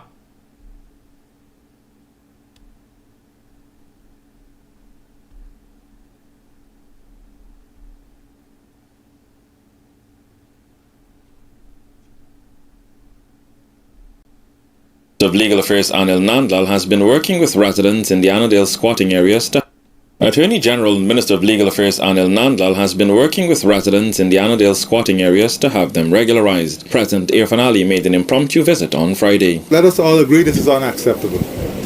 For you and for your children and for us as a government. We want it to be better. We want you to be able to have access to good water, access to electricity, so that your children all can go to school, they can learn, and we can give you the best environment in which your family can develop. He explained that over 60 households have already been regularized and given their titles in the community. However, there are some squatters who will have to move. The 15 structures that we have here, we are working now on a set of low-income houses that we will help to get you qualified with New Building Society, for example. We're going to come, we're going to get everybody qualified, we're going to put in some help also from the government. So in 3 months, I think, Omar, 3 months maximum, let us all working and prepare ourselves in our minds that we have to move within 3 months. Those residents have expressed an interest in remaining on the east coast of Demerara. The president also told those residents that work would soon start on rehabilitating their crossroads, which will be done in collaboration with the community. We are clearing the drainage. A few weeks ago, the Minister of Agriculture was in here, and they promised to clean the drains, so the entire drainage system is being cleared. All these crossroads, we've made a commitment that these crossroads will be done in concrete, and we are having the community who's going to work along with us in the development of all these crossroads in the area. Among other undertakings, the community's playground is to be rehabilitated, and at the request of residents and with the blessings of the president, the Guyana Police Force is to set up a police outpost in a strategic area in the community to improve security. That's Exhibit 1. That is what is happening there. Right? About 7 months ago, based on my timeline, Irfan Ali and Nandlal visited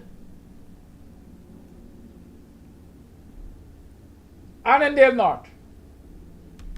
And in their visits, they made those commitments to have those squatters removed. Squatters is being used guardedly here. Squatters. Let me tell you the situation of those people being where they are, or where they were. After the coalition got into power in 2015, I recognized, because of where I am, people started constructing buildings on that plot of land immediately after the seashore. I think we call them the foreshore, no? A plot of land which I generally thought over the years was government reserve, or was that buffer zone between the seawall and the housing area. In Buxton, I know for a fact that area of land was Section A Buxton. That was Section A Buxton, right? And it was taken by the government to create that buffer zone, and people who were living in Section A were given lands further down in the community, as far as I understand, Section B and so on. But on the Annandale side, that land remained there. I always knew that land as either some fish pond or something, but it was, in my mind, a buffer zone. But when the coalition got into power in 2015, people started moving into those areas and constructing shacks and homes and so on. I called on certain regional officials to inquire what was happening there. Because obviously I am of the firm opinion it is squatting that was happening there. I don't know for one day that any of them visited. Y'all like to call names? Genevieve Allen was the chairperson of the RDC. And Lambert, whatever Lambert his name is, was the vice chair. But those people remained there. And if you look at when the PPP came into office, and when that visit took place, you will recognize that it wasn't 3 years with the PPP in office. But if you check from 2015 to 2020, those people were squatting there approximately 5 years. And then if we add 3 or 2 years, they were there approximately 7 to 8 years squatting.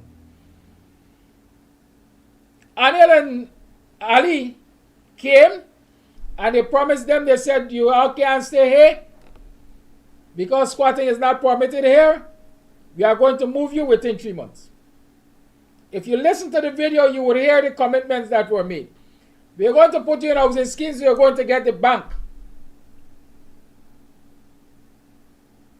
to approve loans to you, and the government will assist in throwing in its land. I think those are the 3 distinct claims and promises I heard. And so 7 months after that video, based on my timeline, we are seeing now homes are being, structures are moving on trailers. Now we will address the structures moving on trailers. I said to you just now, and I'm really sorry it happened. My son and I spent some time this morning getting those photographs. I went out to the squatting area and I took some photographs of what is left there. And then I went into the new scheme and I took some photographs of where those structures which were removed, or some of those structures which were removed from the squatting area, are now sitting in the new scheme. Right? So that is what has happened. And that is what I was aware was happening.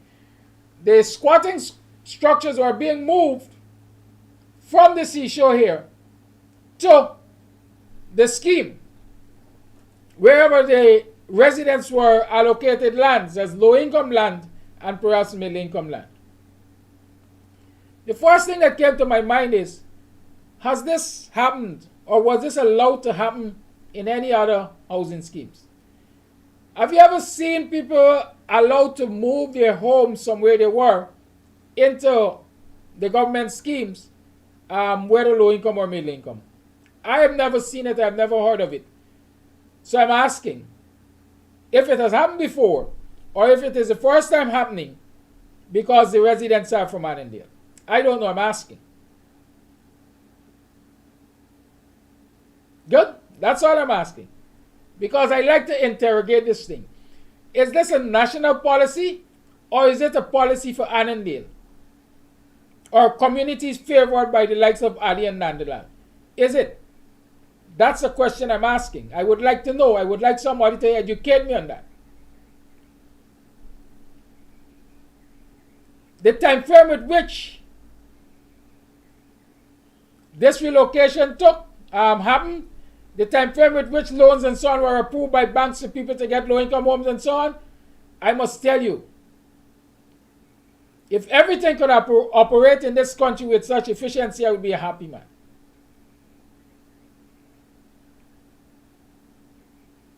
I would be a happy man.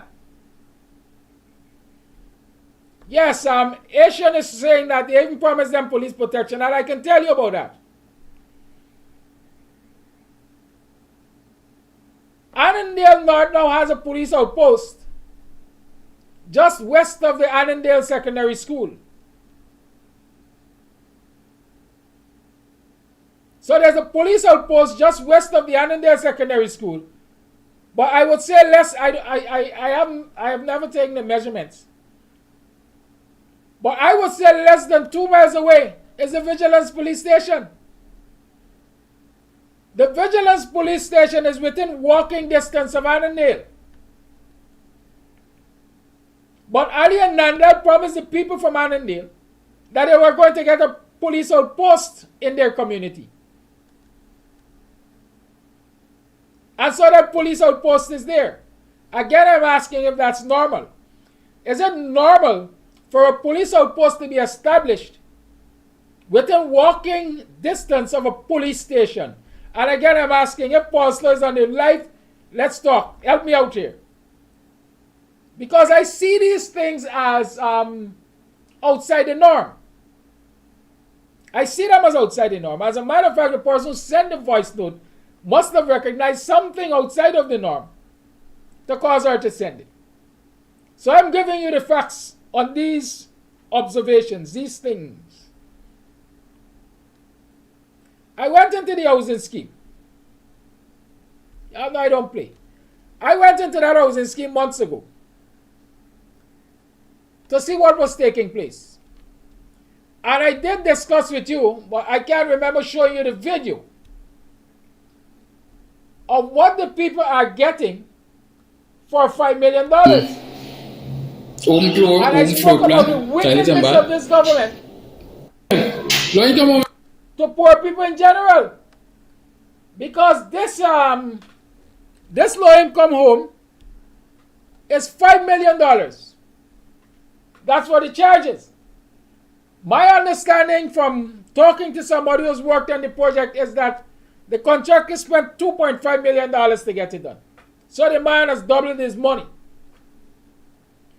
I learned this morning from talking to a couple of persons in the squatting area, or a couple of persons who remain in the area there. One, the contracts were given to a young man 25 or 26 years old to construct those buildings. 2, the young man subcontracted those buildings to somebody else. 3, all of those people who are in that area that Ali and Nanlal said they will remove have not been allocated lands as yet. There are at least 5 families there still awaiting allocation. Right? Where am I? 4 or 5 or 6 or wherever. Next, the low-income homes that have been built in the scheme for many of these families to occupy are already crumbling. Can you imagine that? $5 million and the homes are already crumbling. Walls are cracking. I've seen some. I told you I took photographs and by mistake I deleted them trying to transfer them to the computer. Walls are cracking already. Internal and external walls from my understanding. You know, I couldn't go in, but I see from outside. And so I'm told that internal and external walls are already cracking on these structures. While people are told that the structures are 20 by 24 feet,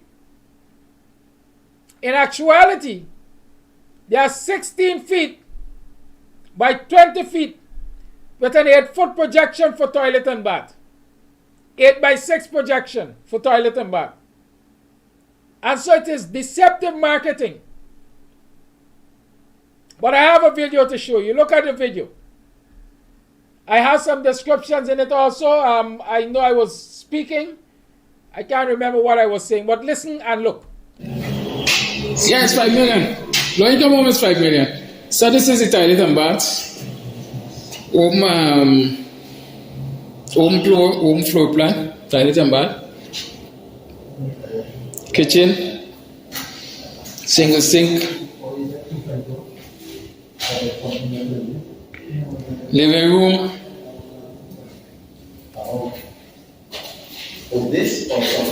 Bedroom.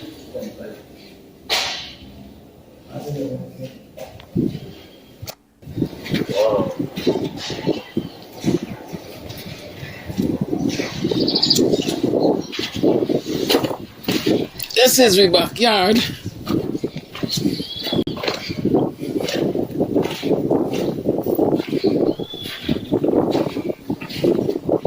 So I understand these lands are 70 feet deep by something.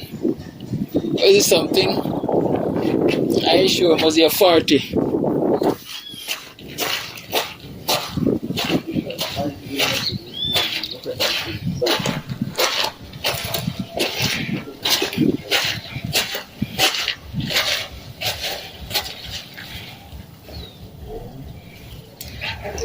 So the building is about 24 feet.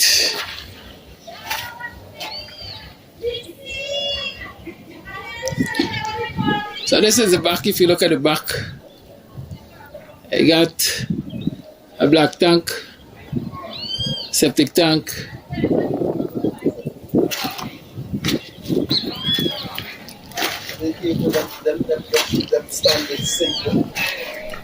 it's $5 million for one of these properties when completed.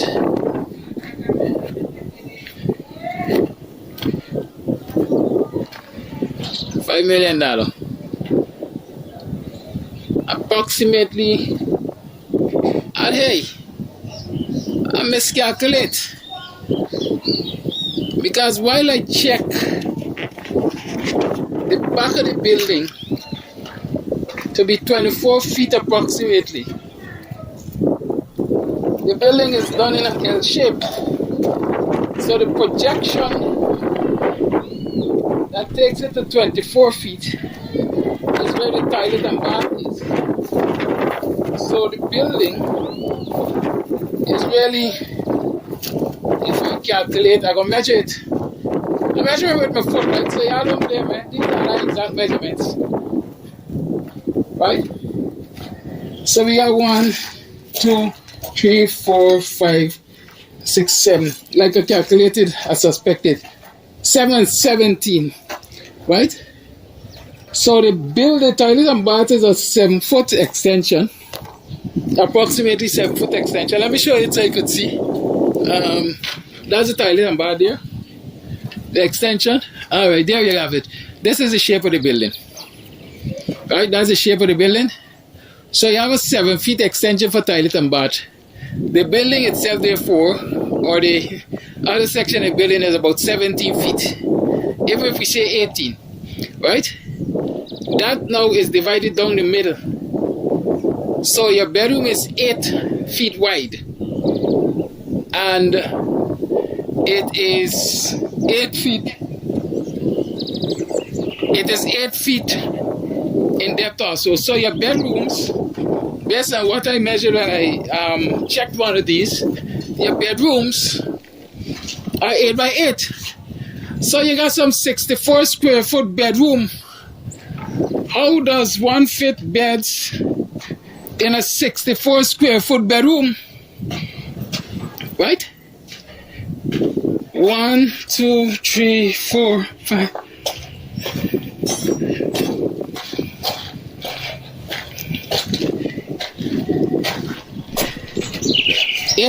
Right. So the length of the building minus stairs and so on is 80 feet. Right, so let me show you what we're talking about. We're talking about 80 feet, right, along the side there. That 80 feet is divided into 2 bedrooms, so you have 9 feet. We're talking about 16 feet across the front there, and that 16 feet is divided into 2, so you're talking about 8 feet, right? So it's 9 by 8, 9, 8, 72.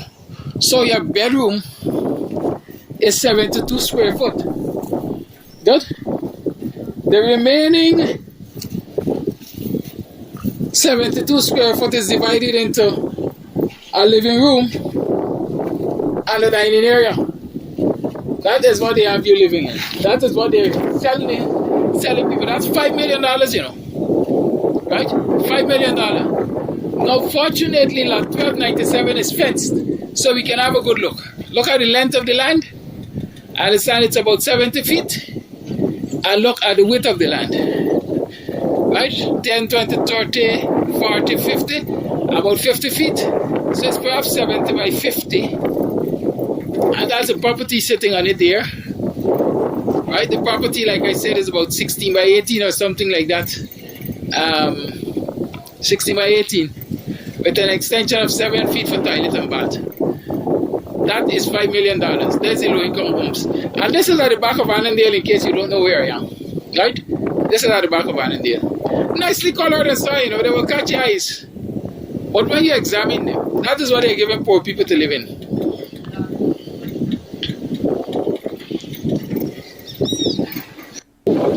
Also take note, this is the state of infrastructure in the area, right? It's a bare basic. There's street lighting, but of course not functioning because there's no connection from GPL yet, as far as I understand. There's no water in the area. And so usually when we talk about giving people house lots, like the PPP like to say, we give out so many house lots, all I give people is a plot of land, quite frankly. The infrastructure is below par up until now. It's not developed as yet. Of course, the streets are mapped out and things, they are mapped out and so on. And if you look, the lands are still covered in bushes and so on.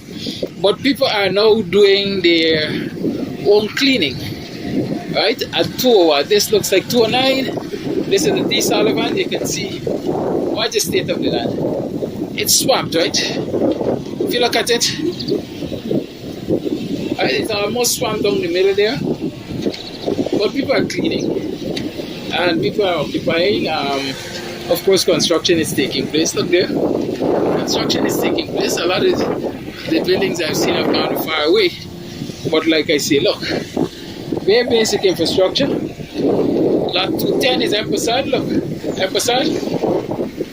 Nothing doing. Look at the state of emphasized land. His neighbor obviously is cleaning right now. Good. So the government talk about land allocation. There's an alligator, piece of land. Not much else to aid your growth. But that's the reality. That is the reality. Right? Look at over there. People being allocated. Good?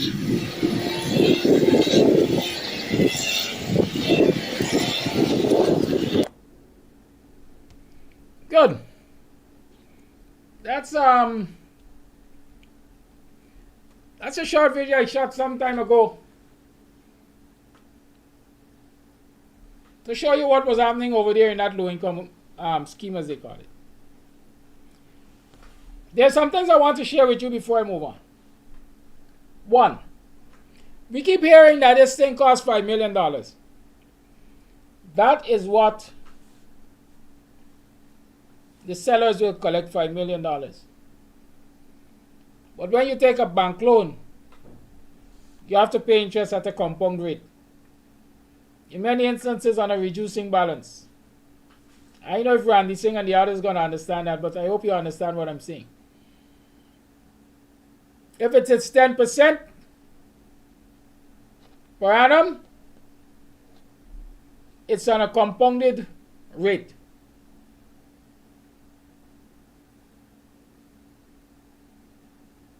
So it's not $5 million that the homeowner is going to be repaying to the bank. Those of you who are actuaries and think you can do the calculations, but I know it's not $5 million. It's way more. And so that little cubbyhole that you see there is costing somebody who they consider poor and low income, I would believe, in excess of $6 million at the end of the day. Now, even before they have finished paying for that cubbyhole in excess of $6 million, the homes are crumbling. Note I said that the external walls have cracked already, and the internal walls. The residents those who occupy are already complaining of the walls crumbling.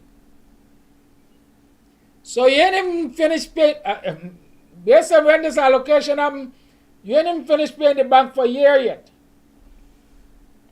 But you got maintenance expense already.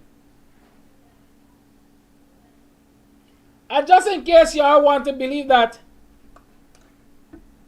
Kira Kams said I'm old and Edina and so on, let me tell you, as soon as I show up in that area with my son this morning,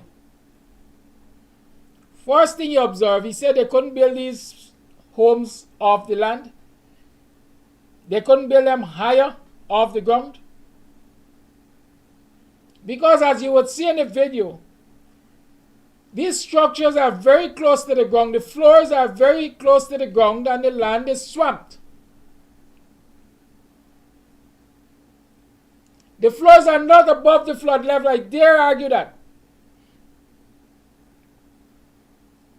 And so since we are in a flood-prone area, it is likely that these people are going to be seeing hell should you get some serious rain and, rising water in the area.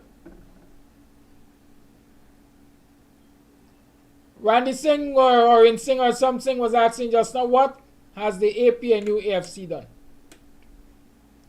The one thing I can tell you about the APNU AFC housing program is that it was not willy-nilly. And people were clamoring for willy-nilly because people were impatient. Because when the coalition was saying we are developing communities, we are not giving people house lot, we are developing communities. So by the time you get an allocation, you are going into a place that has infrastructure in terms of roads and drains. You're going to a place that has electricity and water supply. You're going to a place where there's an established play field. Y'all go and check Granger's pronouncement on housing development every time he opens his mouth. I'm going to ask people also who benefited from allocations under the Granger government to compare the quality of their allocations to what we have seen on video there just now. And then you could ask yourself, Randy Singh, what did Granger do? You see, the thing with us Guyanese, and a lot of us human beings, sometimes we look at quantity and not quality. The PPP will run around and say we allocated thousands of house slots in the last 3 years and so on. But you, for yourself, examine the quality of those house slots. They're just a piece of land covered in grass and water.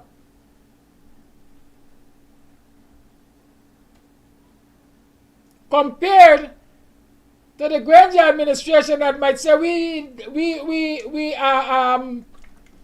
gave people hundreds of house lots. But you go and see where the hundreds of house lots are. The lands are built up, drainage is in place, infrastructure is in place, so when you're moving, you're moving.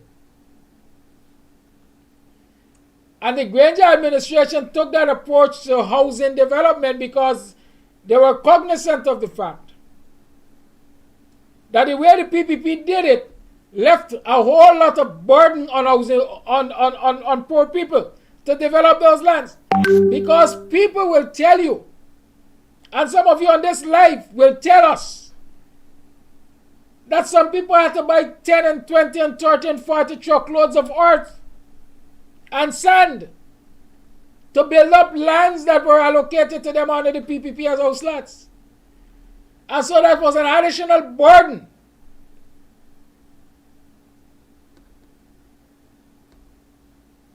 That was an additional burden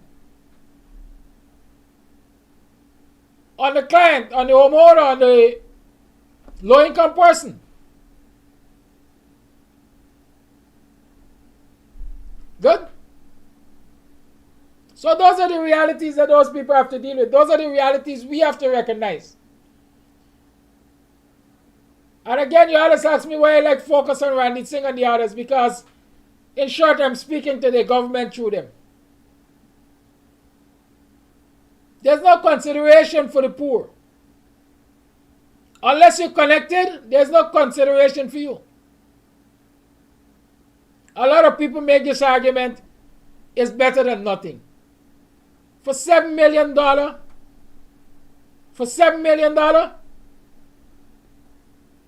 the ordinary man left by himself to a highest contract and all of that would build a property maybe 1.5 times that, if not twice.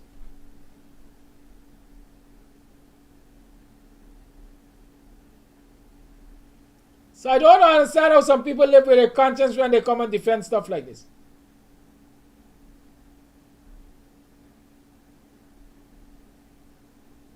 David Amsterdam is asking me to name one of the schemes. I honestly haven't checked on it, and so I can't tell you off the top of my head one of the schemes. But what I can tell you is that that very scheme at the back of Annandale and the one at the back of Vigilance were allocation areas identified by the AP and UFC. There were allocation areas identified by AP and UFC. By the time the PPP came into office, that area was already lotted out at the back of Annandale. And Vigilance. Those areas were already lotted out. Infrastructure development had started there. But no allocations were made as yet. Because, like I'm saying, the APNU was taking its time to ensure that the plots were properly developed before they were allocated. What people are experiencing there is just as if they're squatting. Because there's no running water in there as yet. I'm telling you that. While the poles have been planted and wires strung, there's no electricity in there as yet. At least up to when I did that video. Gabriel said, go check farm.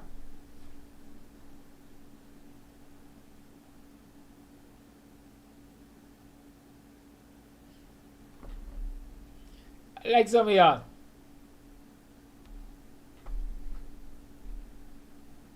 I like some of y'all. Right? So that's the reality. That is what is happening. The movements of those properties and trailers and so on is as a result of this relocation.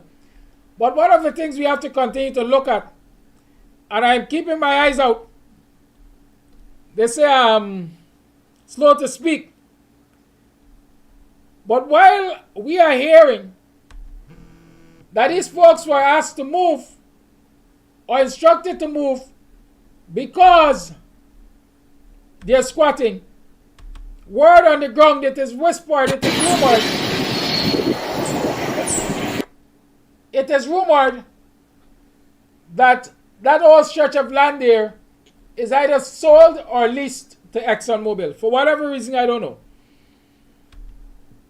I'm only telling you what we hear. But of course, like I said, I will be paying attention to it. I will be paying attention to it. Right? So let's keep that in mind. It's now 8 hours 25. We can open up the lines. 6225933 is the number to call. In terms of the same voice note talking about Venezuelans and so on, moving into rented apartments in the community and people welcoming them and so on, let me tell you something. Politics is politics, business is business.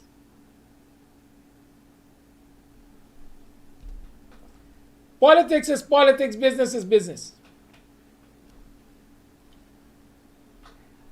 If I have a home to rent, and the Venezuelans want to rent it, if they can afford to pay me, I will rent it to them.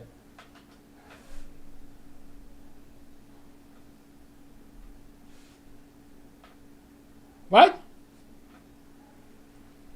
I tell you that. I will rent it to them.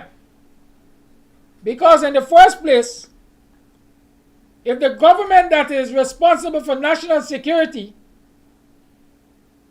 allows them to come into this country and have free reign, then I will rent it to them. The government responsible for national security. And if the government feels comfortable with them in the country, who am I to say y'all are Venezuelans, I'm not renting y'all my property? Nah, man. That make business sense. Quality Life, good morning. Yes, good morning, good morning. Happy Friday. Happy Friday to you and to all my black brothers and sisters in Guyana. And the Venezuelans, can you hear me? Yes, but you need to turn the device down because it's echoing also. You're listening and you're talking to us. Type for that. First, let me ask you two questions. What happened to my big brother, Mr. Winston Jordan, and also to my big sister, Miss Rhonda Lane? Let them know that you suppose them miss them, okay? So you could answer my question when I hang up. Now, move on. Your son is not smart. Your son is wise. You know why Flash Garden say your son is wise? Because he hit you back with the same words what you told him. As Flash Garden always like to remember things and say back things. When he came to you and said, Daddy, I want to go and buy a car.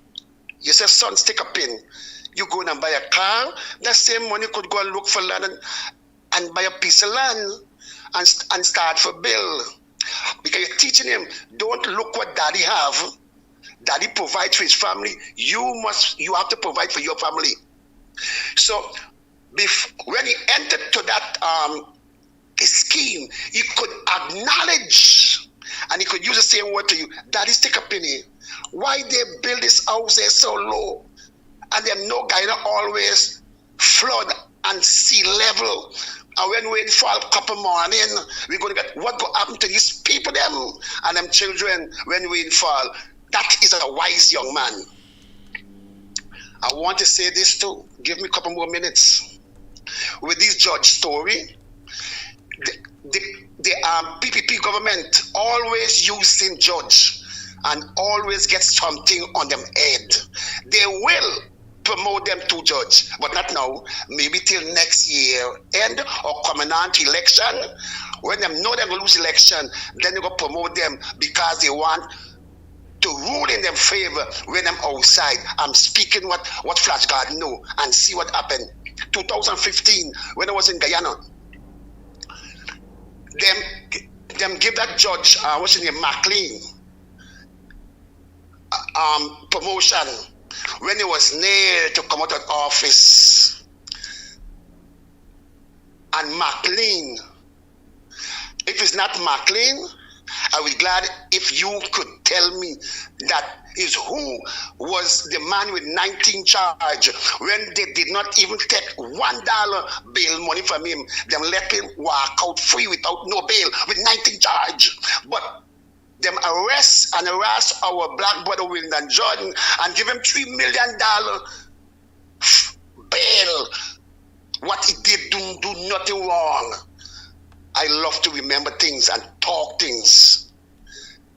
Is that was the same judge that who let the man with 19 charge walk freely, but he let Wyndon Jordan with $3 million to be money? But we always know every cow does cry for their own calf. And up to now, Flash Gardening see no black man in the coalition crying for them craft, crying for black people and them children. Have a lovely weekend. I talk to you Monday if I live. Thank you, sir. You will live. You will. You will live. I am sure you will live. Yes. There's let me show you another video while I try to raise this voice note. This is one of the structures being transported on the trailer, like the sister pointed out. The young man who sent it to me said he wasn't very close, so I don't know how well you will see. But if you look in the distance, you will see a house looks as though it's leaning. But that's one of the properties being moved on a trailer. Call all the line, please. Right, so that was a very brief video. It's gone already. Call a line. Yeah, good morning, Kadaki. Good morning to the viewer and listening public. Now listen, how could the VP say, or whoever, that the judiciary is dealing more key waters because of the ruling by the judge? That is so, so unfair for him to say something like that. It is so unfair. These people got a history of not adhering to the Constitution in Guyana, right? Whatever the Constitution say, they do something different. They tell themselves that they're so big that they must not adhere to the Constitution in Guyana. And these are the things that the international community and all of those persons who are talking about welcome back, what's the thing name? Anyhow, those are the things that they must look at. Those are the things they must look at. This government does not adhere to the Constitution. That is the highest law of this land. Welcome back democracy to Guyana. Those are the things that, these people should look at. They must look at these things. How could he use such a threat to say that the judiciary is dealing in murky waters? So much you're telling us that you are controlling the judiciary and you are threatening these people that they must make decisions only in your favor. Okay, that's my contribution this morning. I'm so annoyed with that. Thank you for this call, especially because I almost missed it. Come on, man.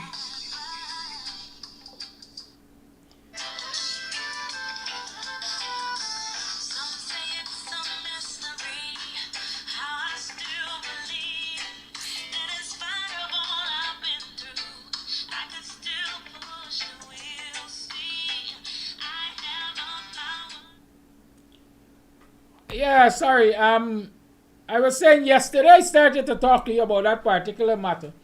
When I said there is a serious judge on the bench, Sandil Kisoon, I think his name is. And that is what I was hinting at. The justice ruled that Exxon would have to provide full coverage insurance for any oil spill in Guyana. Full coverage. Because the agreement provides for it. But yet, the EPA and JAGDEO and the likes are allowing Exxon to proceed without providing full coverage.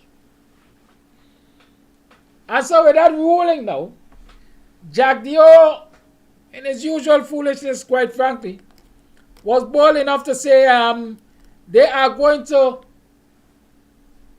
appeal. They are going to fight this ruling. Now the first thing Guyanese must ask themselves, who really? JAGDEO and the rest of the PPP are representing. Who are they representing? Whose interest should they be looking after? Should it be interest of the Guyanese people or should it be the interest of ExxonMobil? And so like I always say, the PPP and their acolytes have no patriotic bone in their bodies. And if you were looking for an exhibition of a lack of patriotism, you have it right there.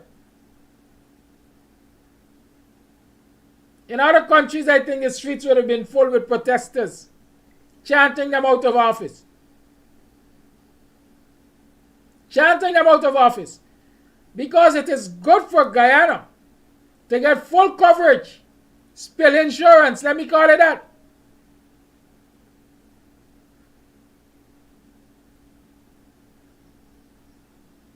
And here is a judge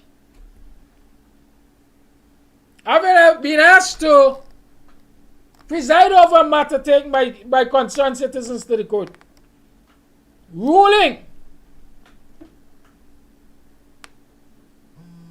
that it's a responsibility, it's a requirement, it's a part of the arrangement, the agreement.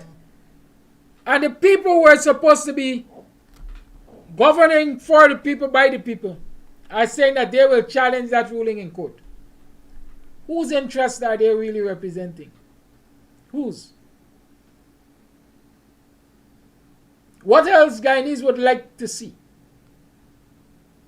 To recognize that they are the worst thing to happen to this country in terms of governance. Call it live. Yes, Mr. Kadaki, good morning. Good morning, all Guyanese. Good morning, everyone in the diaspora. The matter of Venezuelans in our country is a serious matter. It's a very serious matter. And while we may want to rent stuff to the Venezuelans, the fact that the government is allowing major security loopholes to happen doesn't mean that we should go willy-nilly and want to rent stuff. I think we have the right to rent what we want to rent. We have the right to rent our properties. But there's a serious security concern when you tell me the people who are at open war with Guyana are inundating the country. They are everywhere in Georgetown. I was like, what? Venezuela's all over the place. Unbelievable. So it's a matter of concern. So I do respect you want to rent your place. I can't stop a person from renting their place. Of course, it's business. But you don't try to rent stuff to open enemies. And the fact that Pompeo came in and gave money for us to look after Venezuelans, I don't know what's that about, but we see that Pompeo has no good interest in Guyana. How are you going to give monies to millions of people coming in our country and they are at war with Guyana? And the population has been sensitized to be at war with Guyana. Do you notice that Venezuelans are into all types of crimes? Every day you turn around, Venezuelans are always in some crime in Guyana. So it's a serious matter. It's a very, very serious matter. I've traveled many countries, and the Venezuelans are out of control in Guyana. And people need to be more vigilant and more nationalistic concerning Venezuelans. We are good. We are hospitable people. But we can't be overly hospitable with people who were raised to hate Guyana, who think that Guyana is their own. And I'm going to invite you, know you're a snake and pet a snake and rent my house to a snake. Like I said, you have a right to rent. It's free market enterprise. But we got to be serious about Venezuelans. Sharpen our two-sided cutlass with them. Them come next door to me, two-side cutlass. That's how we must feel about Venezuelans. They are open enemies in Guyana. Venezuelans are not Surinamis. They're not Trinidadians. Venezuelans are our open enemies. That is negligence they doing there, letting these Venezuelans run amok and financing them and all kind of foolishness. That would never happen in the United States.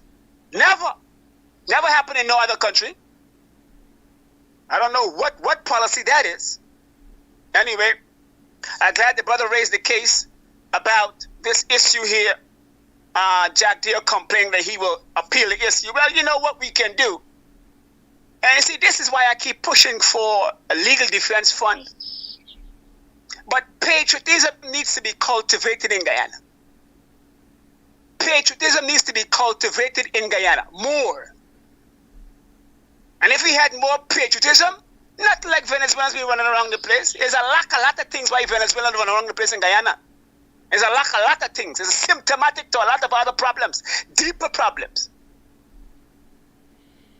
When Jack Dio and them take the case to the court, you know, we have a patriotic right to counter sue Jack Dio them. You guys realize that? We can take Jack Dio and them to court now. We can interfere with any effort of Jack Dio them. When they appeal, we sue that appeal. Or we raise a case to say, you are supposed to be the installed president. And here it is, all over the world when we have oil spills. Inevitably, wherever there's oil, there will be oil spills. Disaster. Exxon Valdez. You heard about Exxon Valdez and all of these oil spills? Catastrophic oil spills. Wherever they are, they happen. In the Gulf of Mexico. So there is plenty evidence that shows that there is much environmental danger, the risk. So what Mr. Vincent Adams is saying is that there needs to be insurance risk. Risk for insurance based upon risk. You tell me you don't want these things to be insured, you don't want these things to be properly safeguarded, and you who are supposed to be the president installed, protecting Guyana, are going against that? No. I don't think the PPP have a foot to stand on when they're going against that. Like you said, Mr. Kadaki, we should cultivate the kind of movement that will raise the people up, but we know ain't nobody coming out, so let's forget that. That's waste talking right now. But at least we can go to court. So, Mr. Vince Roy Jordan, Vice Chairman, civil groups, me and you, civil groups. We can have a discourse of saying to Jack Dio on social media, if you are patriotic and you are the installed president of Guyana, how come you're taking Exxon's side not to protect Guyanese? I can understand you're taking Exxon's side to protect Guyanese, but how can you be taking Exxon's side not to protect Guyanese? Now, if Jack Dio has said he is protecting sacrosanct agreements, then sacrosanct agreements should only be protected if they are protecting security, first and foremost. If Jack Dio was to say that he is protecting security, I could say, okay, Jack Dio, we could agree with you on that. But you cannot take ExxonMobil side when they aren't protecting Guyana's national security from disaster. And the court hearing is in favor of asking Exxon and them to shoulder the responsibilities to protect safety. So there's a distinction there. Jack Dio needs to come down on the side of security and safety for Guyanese. Safety for Guyanese trumps sacrosanct for Exxon. Once again, thank you for listening. Thank you for calling. You see, on that Venezuelan issue, I said to you what? Because I addressed to start with the issue the sister raised about people renting them their properties. Business is not politics. Some will tell you that. But the reality is, if the Venezuelans are here and they, first and foremost, If the Venezuelans are here illegally, the responsibility is the governments to get rid of them. We have not seen government removing Venezuelans from this government providing facilities to make them comfortable. Why the government is facilitating their stay? Have you ever heard of the IOM? International Organization for Migration, right? They deal with refugee issues, if I remember clearly. They have given to, and I want to believe continue to give to, the government of Guyana money and resources to accept the Venezuelans and provide for them, make them comfortable. That's 1 and 2 and 3 and 4 of that issue, right? The other aspect of that is, if these Venezuelans came into Guyana and have been granted refugee status, the same organization provides funding for them. And the sister was asking yesterday, how are they in a position to pay $50,000 and $60,000 rent? Because they might very well be receiving international financing to pay their rent and sustain them through these organizations that this government either has treaties with, or has signed on to, or have some kind of arrangement with, where they're taking monies to accept them as refugees. The other dimension is this. It is not everybody who is a Venezuelan because they're Spanish speaking and they come from Venezuela that doesn't have automatic right to be in Guyana. Many of those very Venezuelans are Guyanese by parentage. Because a lot of our Guyanese citizens actually went to Venezuela and lived. And when things got bad, they came back with their offspring. So some of them are genuinely entitled to being here. Others, and I'm sure those are the ones we're concerned about. Caller, thank you for holding your life. Good morning to Ibrahim Kadaki. Good morning to all the viewers and listeners. You know, we have a lot of callers, a lot of supporters, a lot of us. We talk about the coalition supporters.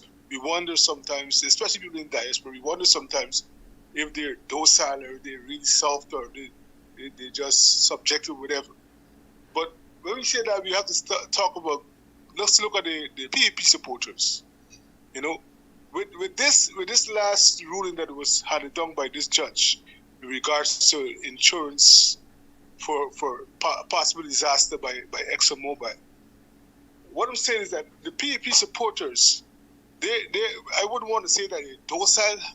Not only docile, I think they're really, really intellectually lazy when you think about it, right?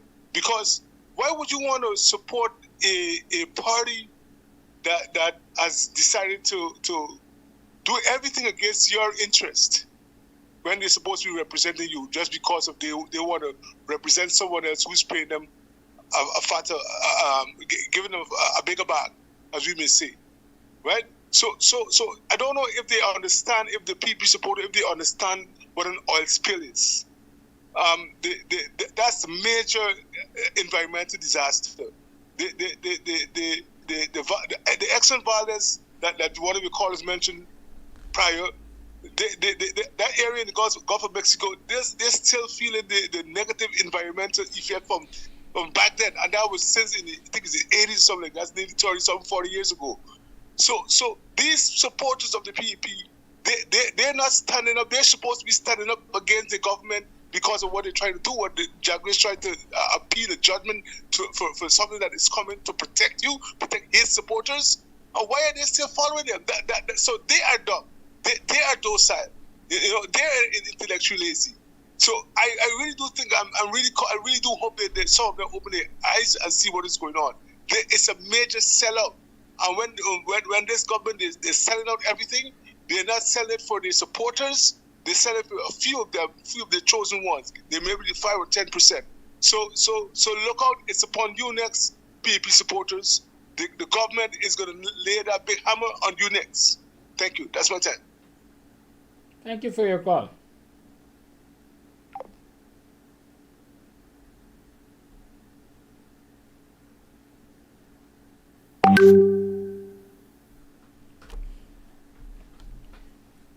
You know, Randy Singh, I can take so much and no more of you. Even if you overstuff yourself with the best foods, you're going to eventually vomit. Much less crap like what Randy Singh is spewing.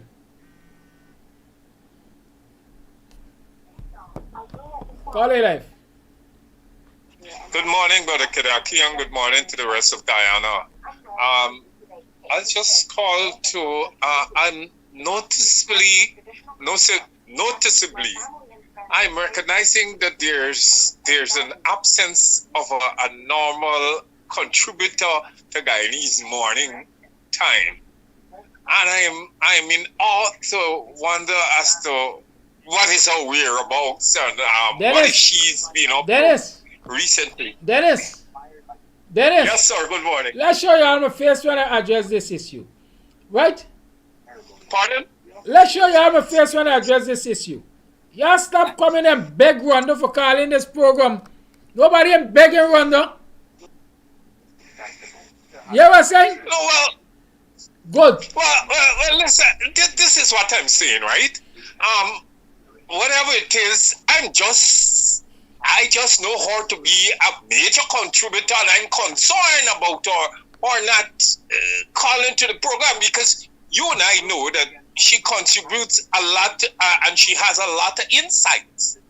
And whatever the issue is, I don't really want to look into whatever. I just want to know that. Dennis, when is the last time we're going to call this program? All right, don't let's go down that. Dennis, when is the last time we're going to call the program? I'm asking you. Pardon? When is the last time we're going to call this program? I think it's about a week ago. I haven't heard from her. I haven't seen her because normally I'd be on the show every morning. All right, continue.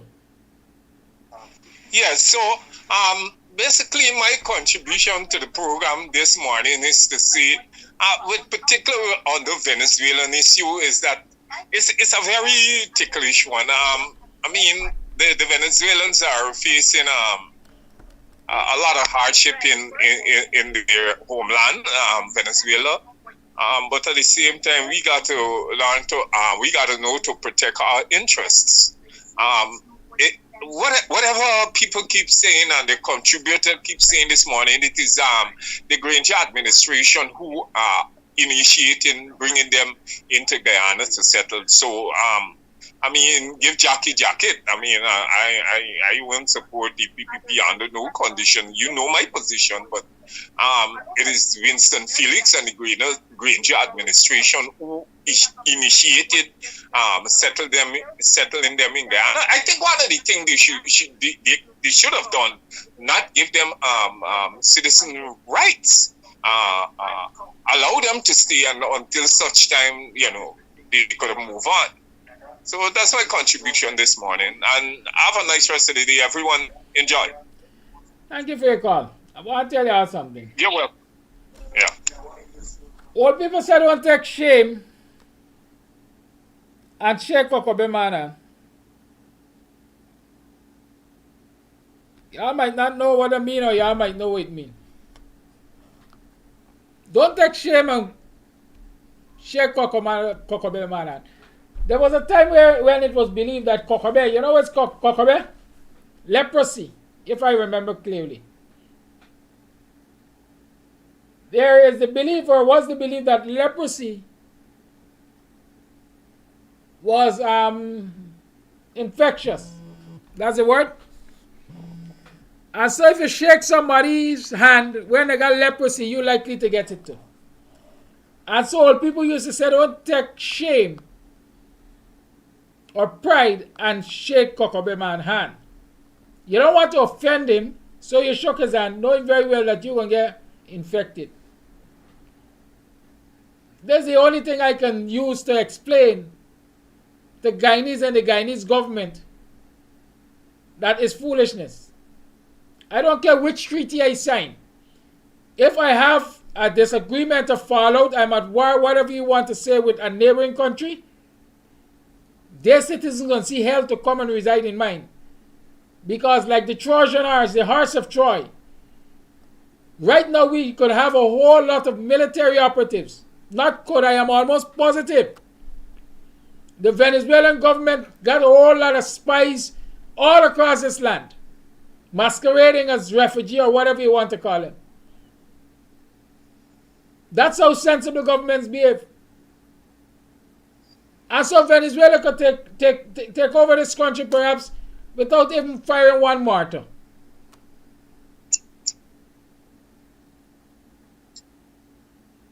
And if Dennis is saying it is the Granger administration which started this acceptance of Venezuelans in large numbers, then I ask, where is the military intelligence power, knowledge of Granger? Call A Live, good morning. Yeah, good morning, Kadaki. Thanks for taking my call. It's been a while. I would like to give my view on this local election. And I think I'm in supportive of the opposition leader. I don't think we could afford to give up our main hubs, which is Georgetown, Linden, New Amsterdam, and Bartica to the PPP. I think I want to know if anyone have did an in-depth analysis about the economic downside that this would cause. We would be losing thousands of jobs to the PPP. And I'm saying, if you do not want to vote, then you need to shut the country down. You can't have it both ways. You can't say, we're not going to vote, but then you don't want to do anything. And that's where my point is. If you're not going to vote, then we need to shut the country down. Because we are already hurting economically, and I'm seeing like 6,000 to 8,000 jobs would be lost. We cannot afford that. I mean, we have to find another way. But I'm saying we need to keep our stronghold, because the PNC is the main opposition hub. We are not the AFC or the WPA. The PNC is the main opposition hub, and we need to keep our bases at all costs. Thank you. I appreciate it. Thank you. Thank you. I agree that we need to keep our bases at all costs. And going to local government elections is not one of the costs that we should be prepared to keep our bases with.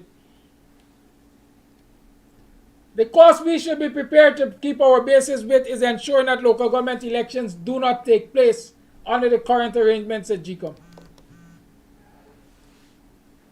That's the only cost. Because if you consider going to the elections as a cost, it's going to be your biggest cost. The PPP will get already, you're going to lose the bases anyhow. That's my position, and I maintain that position. Something else I wanted to address, but wait. Almost slipped me. Right? I got some voice notes to play, but there's something else I wanted to address that slipped me. I don't call now, please. I have voice notes to play, and it's 2 minutes to the 9 o'clock hour.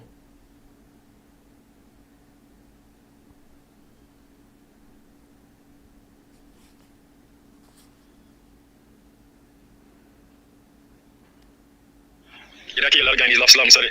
Vote for slum, vote for race, and you live in slum. That's what they love. You know, a lot of Guyanese love slum, sorry. Vote for slum, vote for race, and you live in slum. That's what they love. They don't want to get out of slum. What you talk? What you talk? Who put me in power? Then me gotta look after. You feel Guyanese put them in power? It's America, Canada, England, and CARICOM. America pressure for join, get Ranger out. So them interests they gotta look after. You know, see who interests look after? Barbados, Exxon, America, Canada, England interests. Guyanese is nothing. Thank you for that voice note. Desiree Simmons asked the question, how do you reconcile not voting with maintaining control of PNC strongholds? How do you reconcile going to an election that you know is already rigged with maintaining PNC strongholds? You see, I can reconcile not voting. As a matter of fact, I can reconcile not going to an election. And that is what we've been saying. Do not go to any elections with this current arrangement at GCOM. Guyanese must do all that is necessary to stop these elections taking place. And I'm saying also, and I've been saying it, I've said it and I'm saying it again, it is not the first time that an election, local or general, would have had to be postponed to fix the system at GCOM. It was done under Desmond Lloyd. Elections, I think, were due in 1990. They had to be postponed for 2 years. And that is how we ended up with the 1992 election. And that postponement is what gave us GCOM in its current form. Or at least when it was functioning. Why are we going to an election making this argument that we have to keep our base and going to the election will help us to keep our base? I am putting my head on a block. You're going to lose it. You're going to lose it. You got it? Keep it. How do you keep it? By resisting people taking it away from you by nefarious means, by fraudulent means. You got money in your pocket, you're going to get to keep it if you're prepared to fight off the bandit. But if you allow the bandit to push his hand in your pocket and take your money, where you going to cry then? You tell the bandit push your hand in your pocket. Hey, good morning, Kadaki.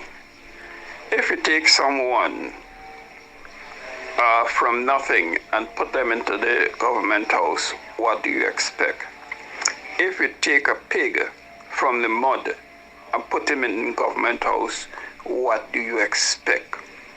If an alley is turning all of Guyana now into a slum, if an alley is not the president, he's a slum lord.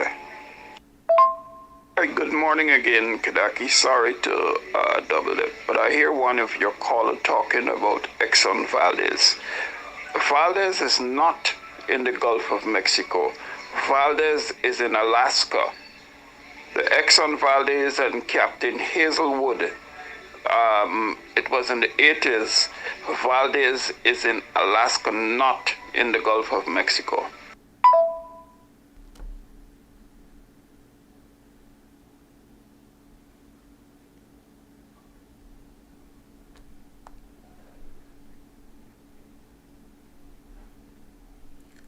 Nothing comes easily. If all you want to fight for, all your democracy don't fight. But I would hate to sit back and say, I told you so. That is what I'd hate to do. Let me address to y'all, because everybody is concerned about Rwanda. Let me tell y'all something. Because the program is about to wrap up.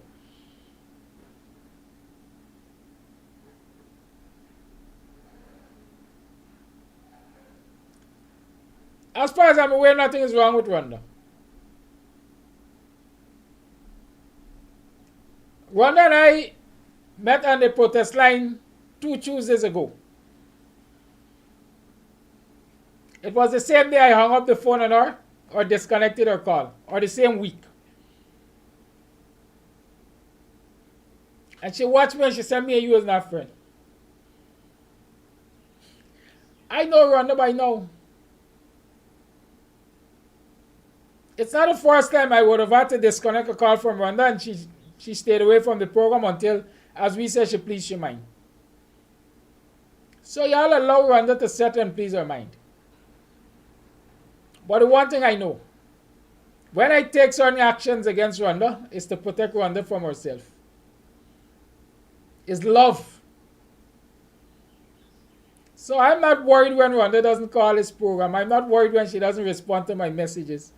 If something were to happen to Rwanda, I'm sure her daughter will contact me and say, Mr. Amsterdam, my mother is not well, XYZ.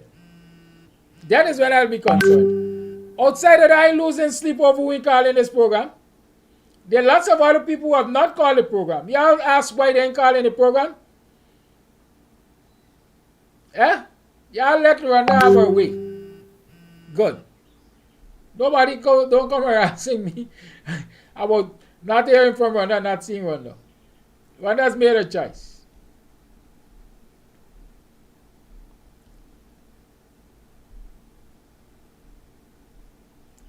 Somebody said sometimes we behave petulantly.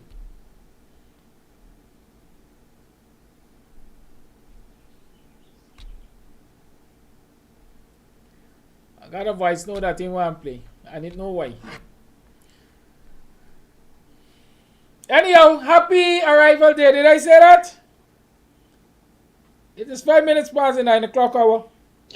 I respectfully submit that what callers may need to understand that examples of tragic oil spills. I respectfully am not about to play this. Coffee is another one that many might argue gets ill-treated for me. And Flash Gordon, if when I refuse to play your voice notes or I cut you off, it's ill-treatment. Because here what happened? There's no value, quite frankly. Right?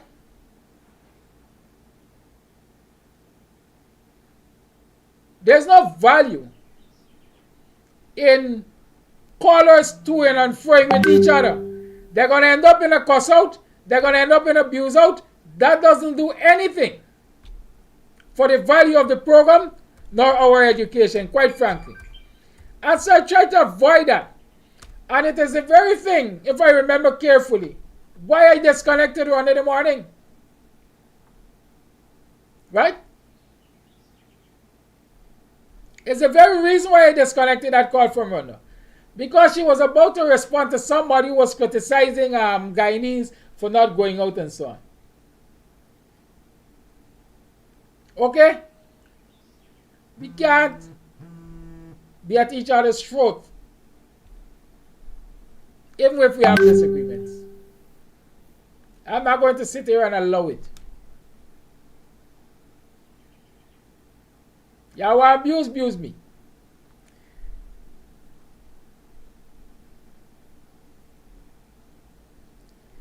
You see, there's been a suggestion that I could have muted her instead of hanging up on her. Man, listen, I don't even want to discuss this publicly. But if your child were to come to you and say to you, Mommy and Noah are going to cough you in your belly and they're going to hurt. What are you going to do then? Let her cough you and then hold your breath? If a caller is going to come to me and tell me straight, frank, what I'm about to say, I know you're going to vex and this and that, but I can say it anyhow. I have time for mute. I'm disconnecting you. I did it to several callers, and I will do it to any other caller who attempts it. Y'all have a good day. Good morning. I know a lot of you are not leaving here pleased with me this morning, but to each his own. Have a good day. Enjoy your arrival day. Be safe. Make some money. However you can make it once it is legal. Make some money. Get some rest. Get your family together. Like I said, on Labor Day, it is when a whole lot of people are home. You can pool your energies together and get things done. The same thing goes for Arrival Day. A lot of you are at home. Get together and get things done. What am I apologizing to Rhonda for? Yeah, look, have a good day, yeah? Bye-bye.